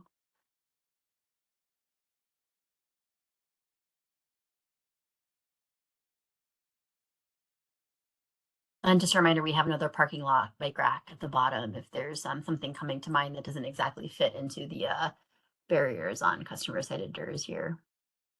Sorry, I joined late, so I may have missed this, but could someone point me to how I get access to typing things into this little system? Yeah. Patrick, we had a few how-tos at the very beginning, but the basic thing here is that there's a little arrow on the left. Maybe Josh can show you where that is on the share screen here. First of all, are you able to access the link? Are you in there? Oh, that was my question. Where's the link for this, whatever system we're using? Yeah, there's a link in the chat Okay. that I can also direct message you if you don't see it. And it looks like Josh just put it in the bottom of the chat, so it's right there. Okay, thanks. I'll figure it out. Okay, let us know if you have any other problems. You can direct message me and I can walk you through it. I'm going to spend the next few minutes reading some of these as we go through our 5-minute timer. Okay, sounds good.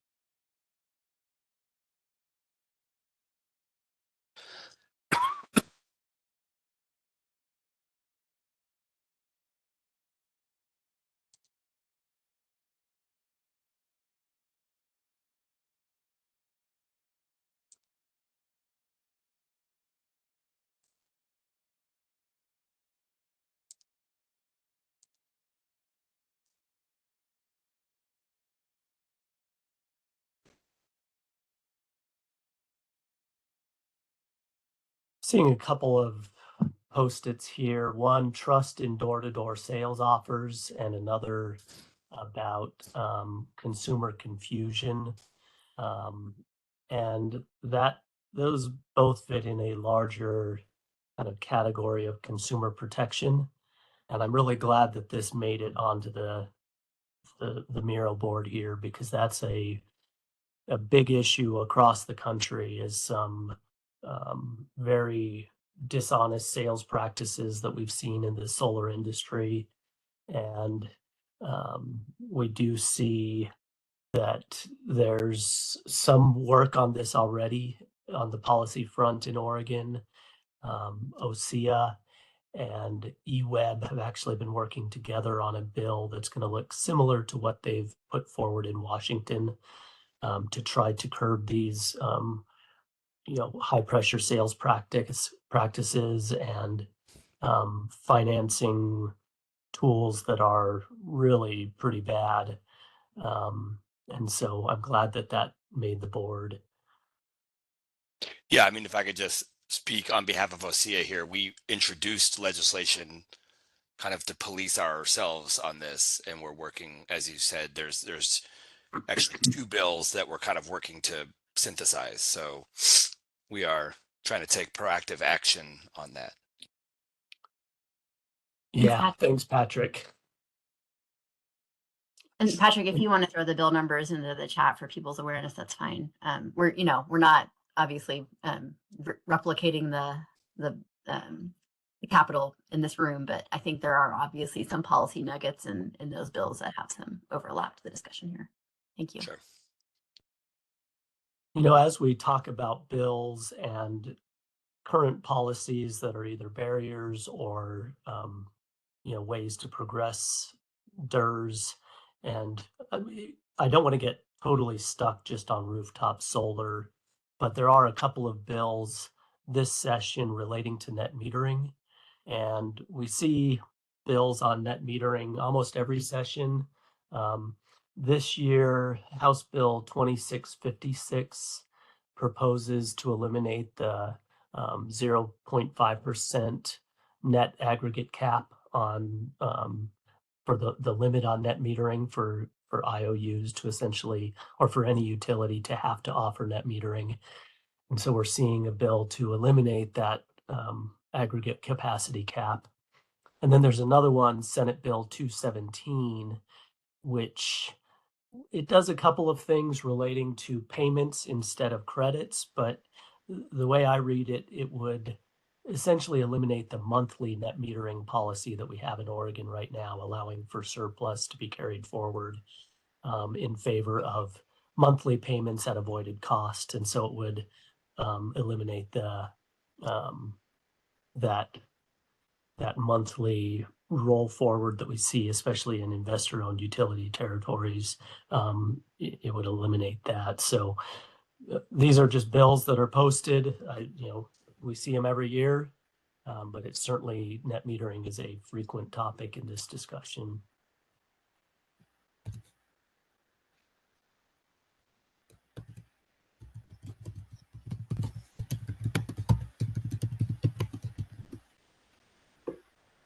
Okay. I think our timer ran out. So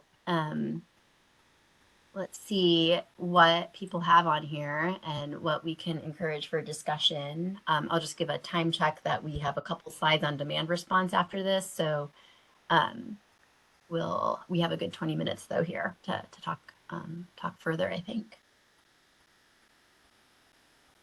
No, maybe more like 10 minutes. I think actually more like 10 minutes. Let's see. Rob, what is coming up for you here in terms of some themes that you might want to hear more about? Certainly plenty about cost, both for things like rooftop solar, but also for batteries.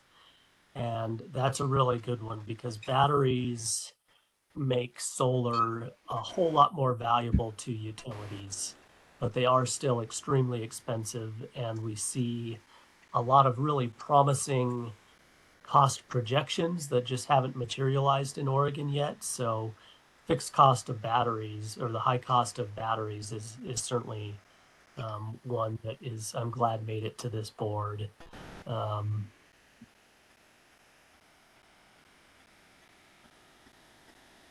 Yeah, I'm seeing some around the lack of utilities to capture the full benefits of these systems. And, essentially the value proposition from a dollar standpoint is solely based on the, changes to your electric bill, but there are other benefits that we see from these, and especially when you add the batteries, we think that that utilities are going to have programs to be able to use those batteries in virtual power plants and demand response, which we can talk about in our next brainstorming. Yeah, I'm curious. I'm seeing some references to sort of utility programs or maybe some standardization of offerings, things like that.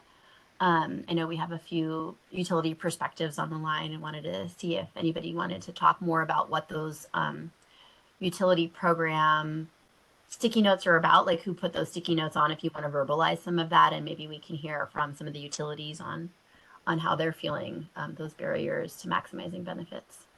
Any takers? Anyone want to raise their hand?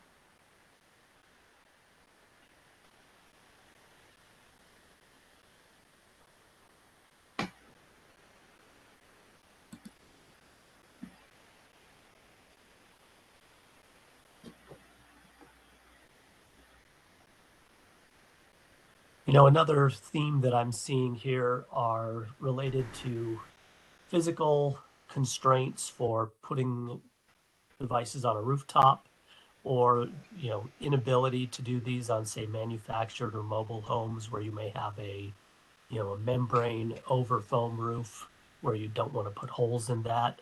And that is certainly one of the barriers that we've seen in our programs for years. And so I'm glad that one made it into the board.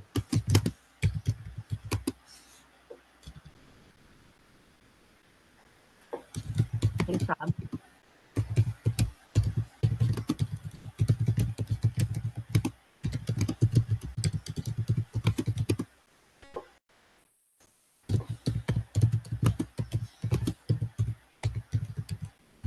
Also seeing the need for 100% financial incentives for low income. And we are actually building a program to do just that at Odo right now. It's going to be called Solar for All. That is if the federal dollars materialize, which we think they will. They were just unfrozen, so All right, good at news. least not categorically frozen and can flow. So that's good.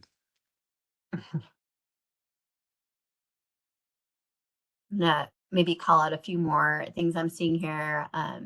Customer citing burden on each to finance and navigate. So kind of just speaking to like the specific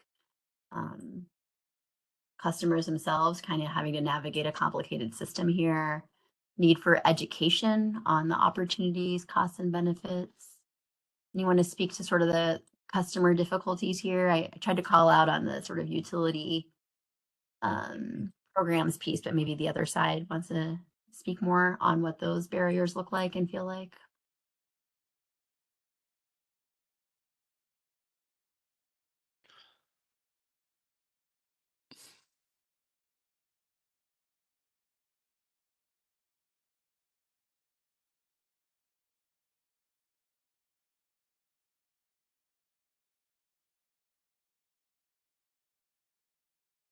Has anyone on this line actually experienced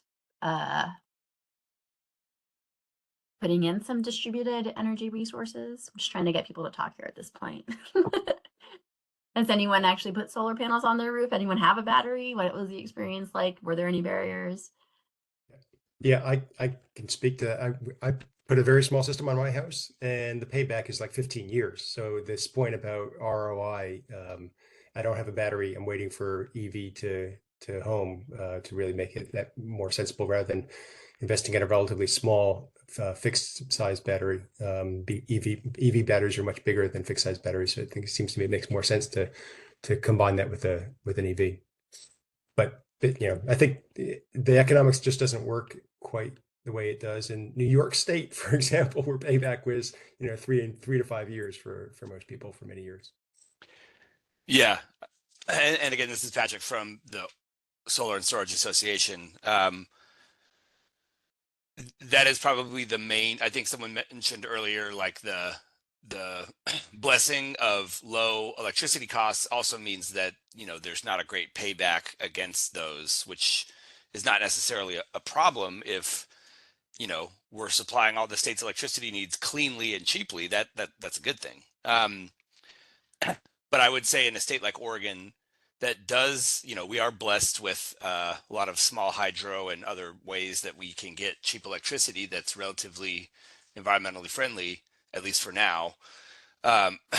This issue of having a framework for virtual power plants, I think, is really important, because distributed technologies in Oregon are going to have to rely on kind of like value stacking, of trying to deliver multiple benefits to whoever installs them above and beyond just the raw financial benefit of offsetting electricity bill savings, because we're at what, 17 or 18 cents a kilowatt hour versus like 60 in California. And so that from the association's perspective is one of our big goals, is trying to lay the groundwork for a kind of bring your own device virtual power plant type of program, like we've seen cropping up in many other places, that would be inclusive and agnostic of technology, of whether it's batteries, EVs, smart thermostats, all of those things. Because increasingly there's no such thing as kind of like a solar company anymore. It's a solar plus electrification installation company, because all of these things are starting to stack on top of each other. That is a perfect segue to our demand response discussion. And I think that when we think about the policies that are in place, and especially when we look at, like rates and how those affect simple payback, there's another part of rates, which is the time of use rates and the ability to let your battery do some arbitrage in the market, that we see a lot more of that in other states. And so as we get into this demand response and how we can trigger demand response to happen at a higher level, maybe that's a meeting 3 thing, but I'm really glad that came up. And maybe since we're getting pretty short on time, we should go over to the demand response slides, and we'll pass quickly through them. And come back to the Miro and continue this discussion, really. Yeah, and I just wanted to appreciate folks that put in some of the examples in the chat. There were a few Solar for All questions. I put the Solar for All program page in the chat, and appreciate the sort of reflections there. One thing that on the cost piece that kind of might be relevant later to appreciate the conversation on the standalone batteries, adding the value there. There was also sort of some thinking around the cost comparison, or whether it's the cost or like the marginal cost that we should be talking about. Since we're not necessarily in this exercise comparing the cost of PV to like the kilowatt hour from hydro, but rather thinking about the cost of PV going forward as compared to sort of alternative resources in those pathways. So just something to keep in mind as we talk about the demand response piece as well. Edith, do you want to share the slides again, and we can go through the DR slides and come back to the Miro?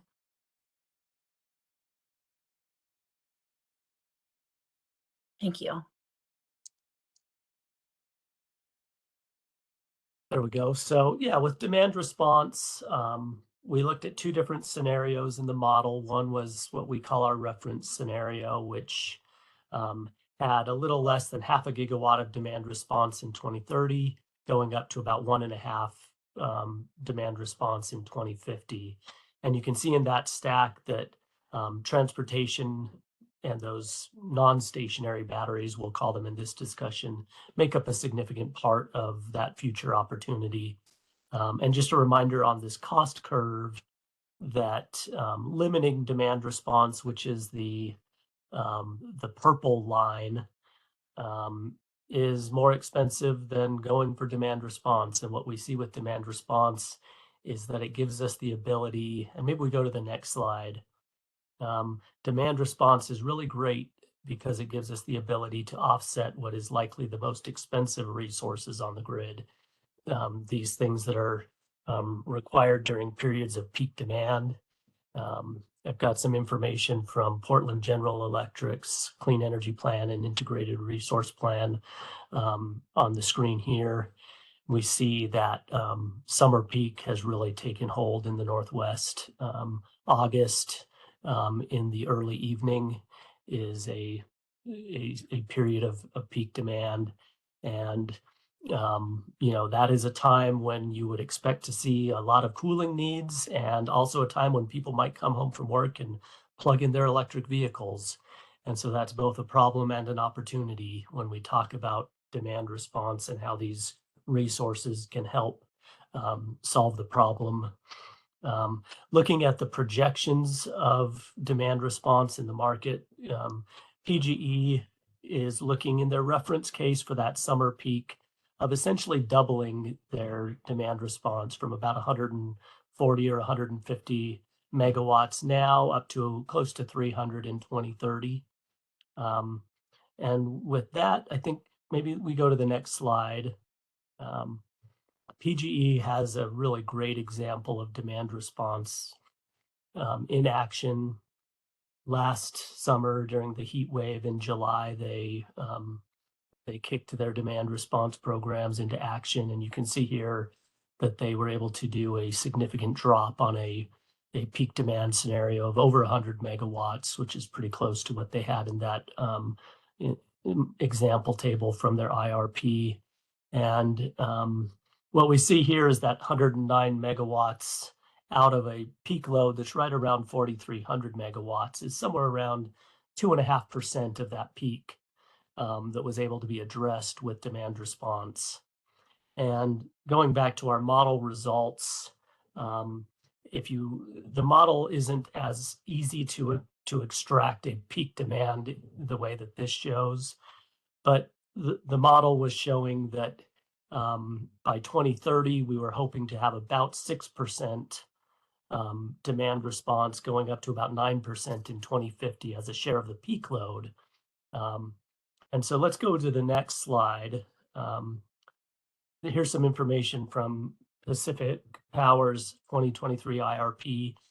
And this is showing demand response, which is the top graph is all demand response. And then in the bottom graph, it's showing demand response on the brighter green line not as a share of peak demand, but as a share of their total installed capacity. And that's just another way to look at it, is essentially a share of their total resource mix. And if you look at it that way, the installed capacity, especially when you add a lot of solar and wind, those can have very high nameplate capacity values that may not be contributing a lot to a peak at, say, 7 or 8 in the evening. And so it's just a different way to look at it. And it's generally a smaller percentage of that stack, in the range of, say, 5%. And so going to the next slide, we had a look at that on as a share of that total resource stack.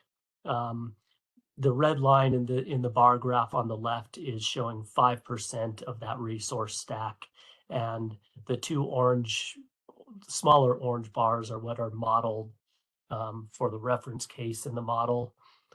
If we were to put that in terms of the peak demand, again, it would go from 5% up to 6% in 2030 and closer to 10% in 2050. So just a few ways to think about demand response. With that, I think if there are no questions on the slides, we might just kick it back over to Miro and Yep, I think we're start ready looking for at that. some barriers. Great.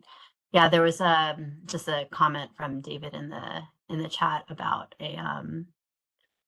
about the DUR pilot salmon that PG is running, and so looking forward to hearing more about that, maybe from the Stickies or from Jake, that I know is in the working group as well. But yeah, we'll start a timer here for 5 minutes, and then after that we'll have about 10 minutes. Well, probably like 9 minutes of discussion, and then I know Rob has like a minute or two of just some wrap up next step slides.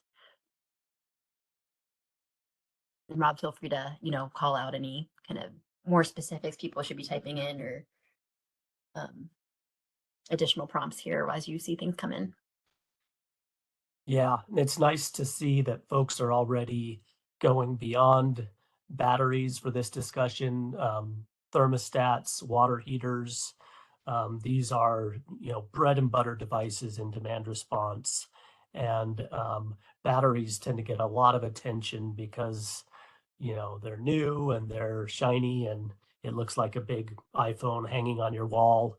And, they get a lot of press, but just the timing of loads in water heating and thermostats are a big piece of this. So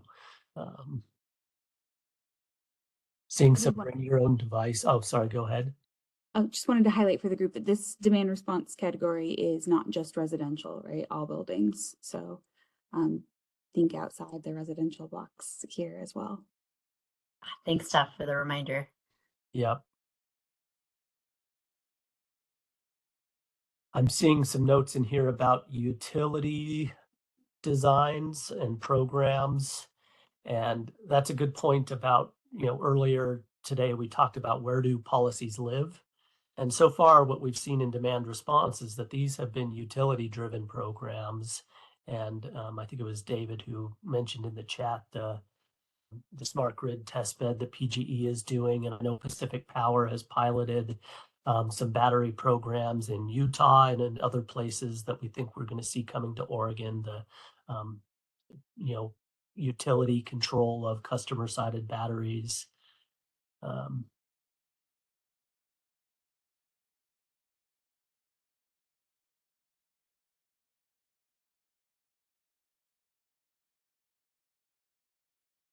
Thanks, Elijah, for the PSA in the chat about reducing peak demand on the hydro system allows for greater protections for salmon and treaty fisheries.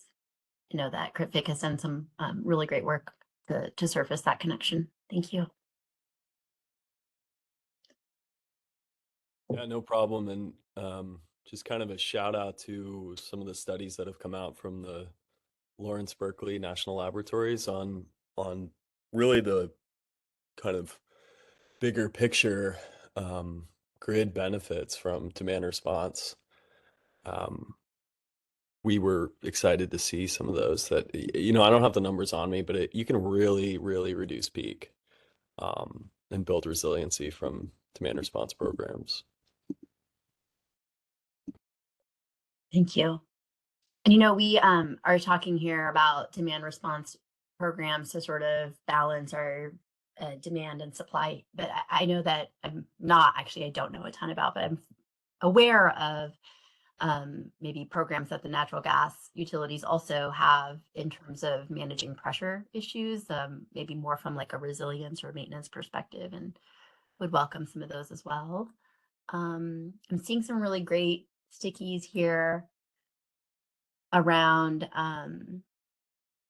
you know, sort of customer pieces around education and getting some buy-in,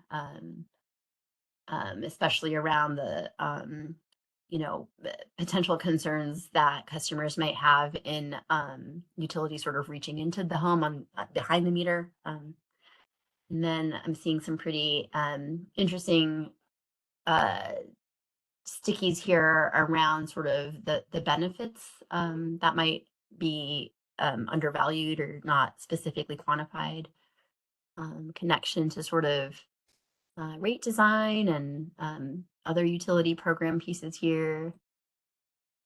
You know, one thing seeing too is also lack of incentives for smart appliances. And this is where maybe there is an overlap of where state policy and utility programs could overlap. And I think that there are some standards for demand response ready water heaters and things like that. And if we can get these things installed now, and they're sitting there waiting for the utility program to come and use those devices as the utilities build their programs, that installing these demand response ready devices can be a great way to kind of prepare us for the future of you know, reaching this potential.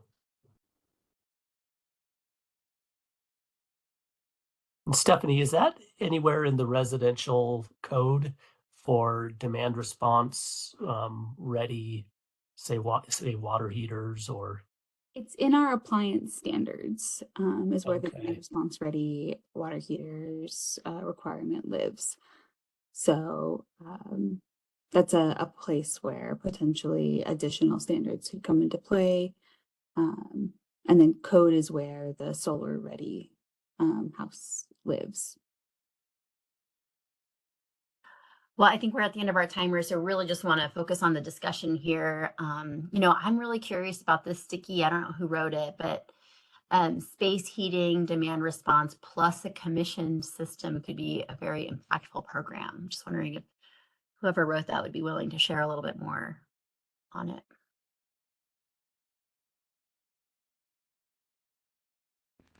Yep. Hi there. I wrote that one. I guess I'm a heat pump nerd in a way. That's oftentimes what we see is a heat pump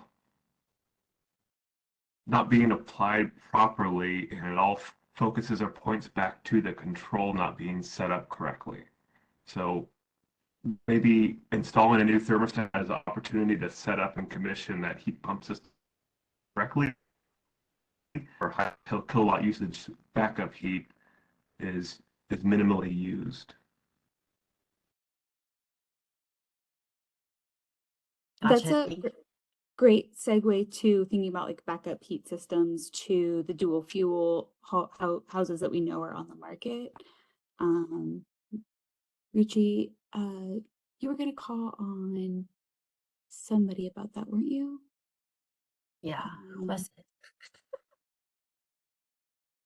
I was thinking Northwest Natural included some good information about how dual fuel and hybrid heat pump systems could be used from a demand response perspective and peak shaving perspective. Strategically deploying backup heating systems on a cold day. Yeah, and that's actually one really, thank you for saying that, Steph. Just from the sort of utility piece, I know there's Northwest Natural, PGE, Tillamook PUD. Anyway, don't want to specifically call you all out, but there is sort of this energy strategy thing where you're outside of your IRP land, right? So this kind of cross utility or cross service territory barrier piece and ideas around that. I wanted to sort of create some space for you to talk more as well. I can speak to that, or Mary, if you want to. I was just gonna say this is, why when we talk about joint system planning or full energy system planning, we find solutions that can match the energy systems well. And right now, that's not how we plan. So it's a good flag that that's an opportunity to explore. But Kelly also might have good things to add. I was just going to highlight a pilot project we're doing in Vancouver, actually, to work on this specific issue of load balancing between the utilities and having control over dual fuel systems in homes and trying to balance out the grid and the gas system for those peak needs. So that's underway right now. Yeah, that's really interesting. I hope we get this conversation in meeting 3 as well, because that's leaning towards solution and is very one I hadn't really thought about is the whole energy system plan as compared to just say an IRP with an electric utility. I know that we I don't want to cut the demand response conversation short, but we probably only have a couple more minutes here. Are there any other raised hands that here that people want to speak to their post-it note or ask a question about a post-it note that you see? I want to create some space for that.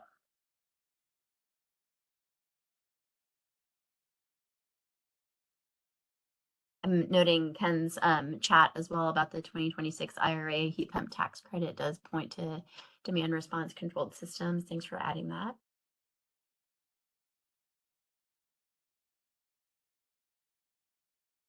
I see another one just going to Stephanie's earlier comment about, not just residential, there's a need for demand response requirements for major loads. Data centers was the example in that post-it note.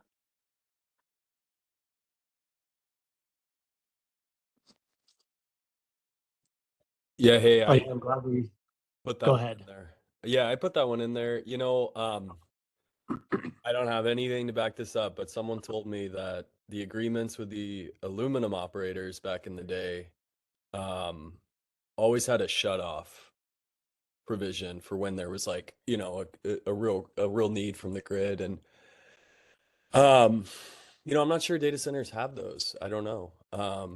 But rather than just a shut off, I mean, I think demand response is a kind of compromise. And benefits industrial users if it's framed that way, and anyway, just having those requirements, because I think, as we all know, the last thing people want to see is load growth gets so bad that there's blackouts. So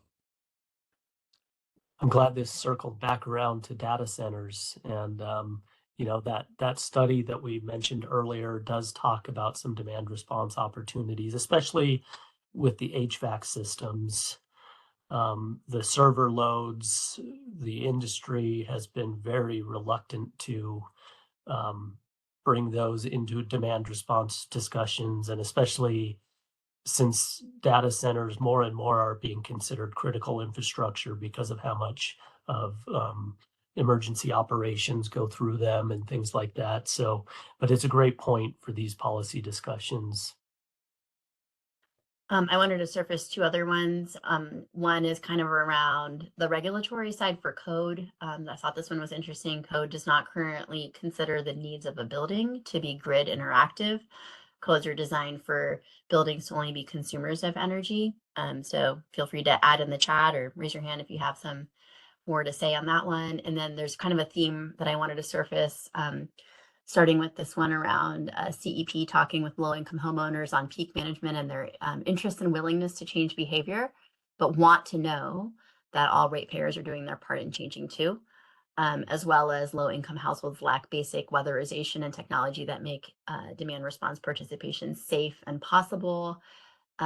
There's also a note here about limitations on trustworthiness with in rural Oregon, as well as a note about like a specific concern of someone's husband who's a system engineer that doesn't want their house to be connected because of issues or concern or fear around cybersecurity.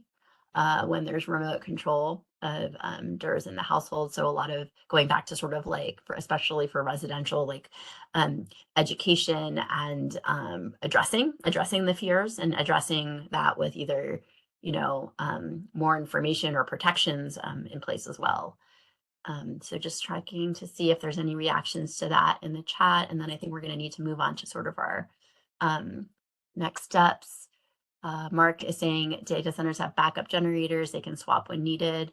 Mary mentioned that there's existing rate incentives for large customers to opt in to be interruptible, and there's opportunity to increase knowledge about this.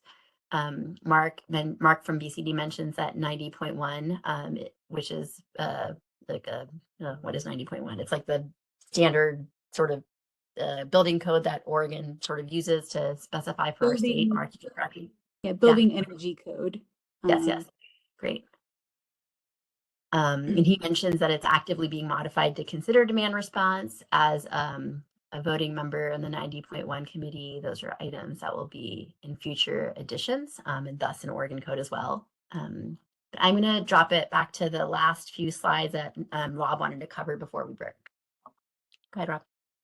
Yeah, so just a reminder that we have office hours if you have questions about the model.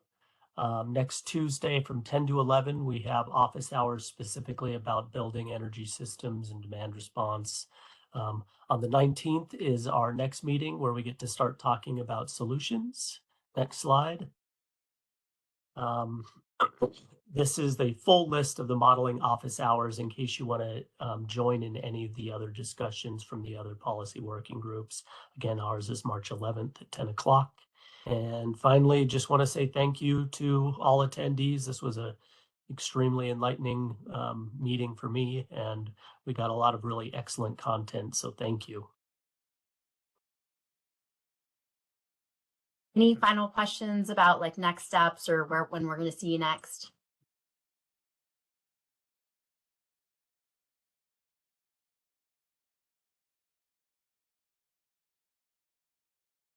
Hey, I don't see any raised hands on questions. Okay. Well, sorry, 1 minute overword, but please do enjoy your lunch and we'll see you next time. We'll look out for an email with from Rob probably with some next steps detailed again. Thanks, everyone. Bye. Thanks. Bye.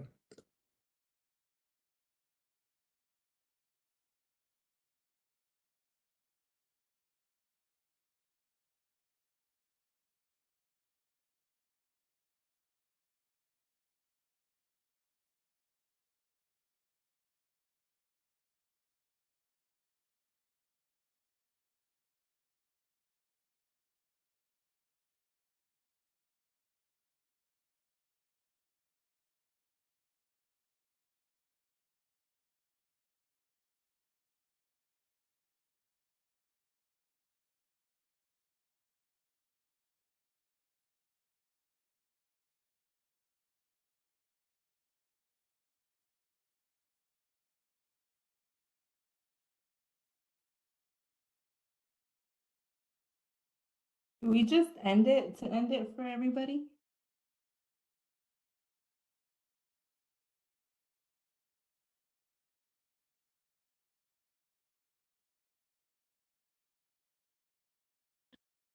Oops, sorry, I didn't have myself off mute.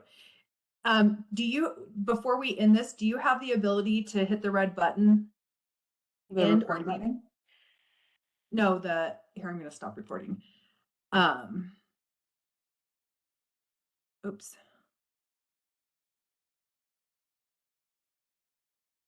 Do you have a red X at the bottom of your screen?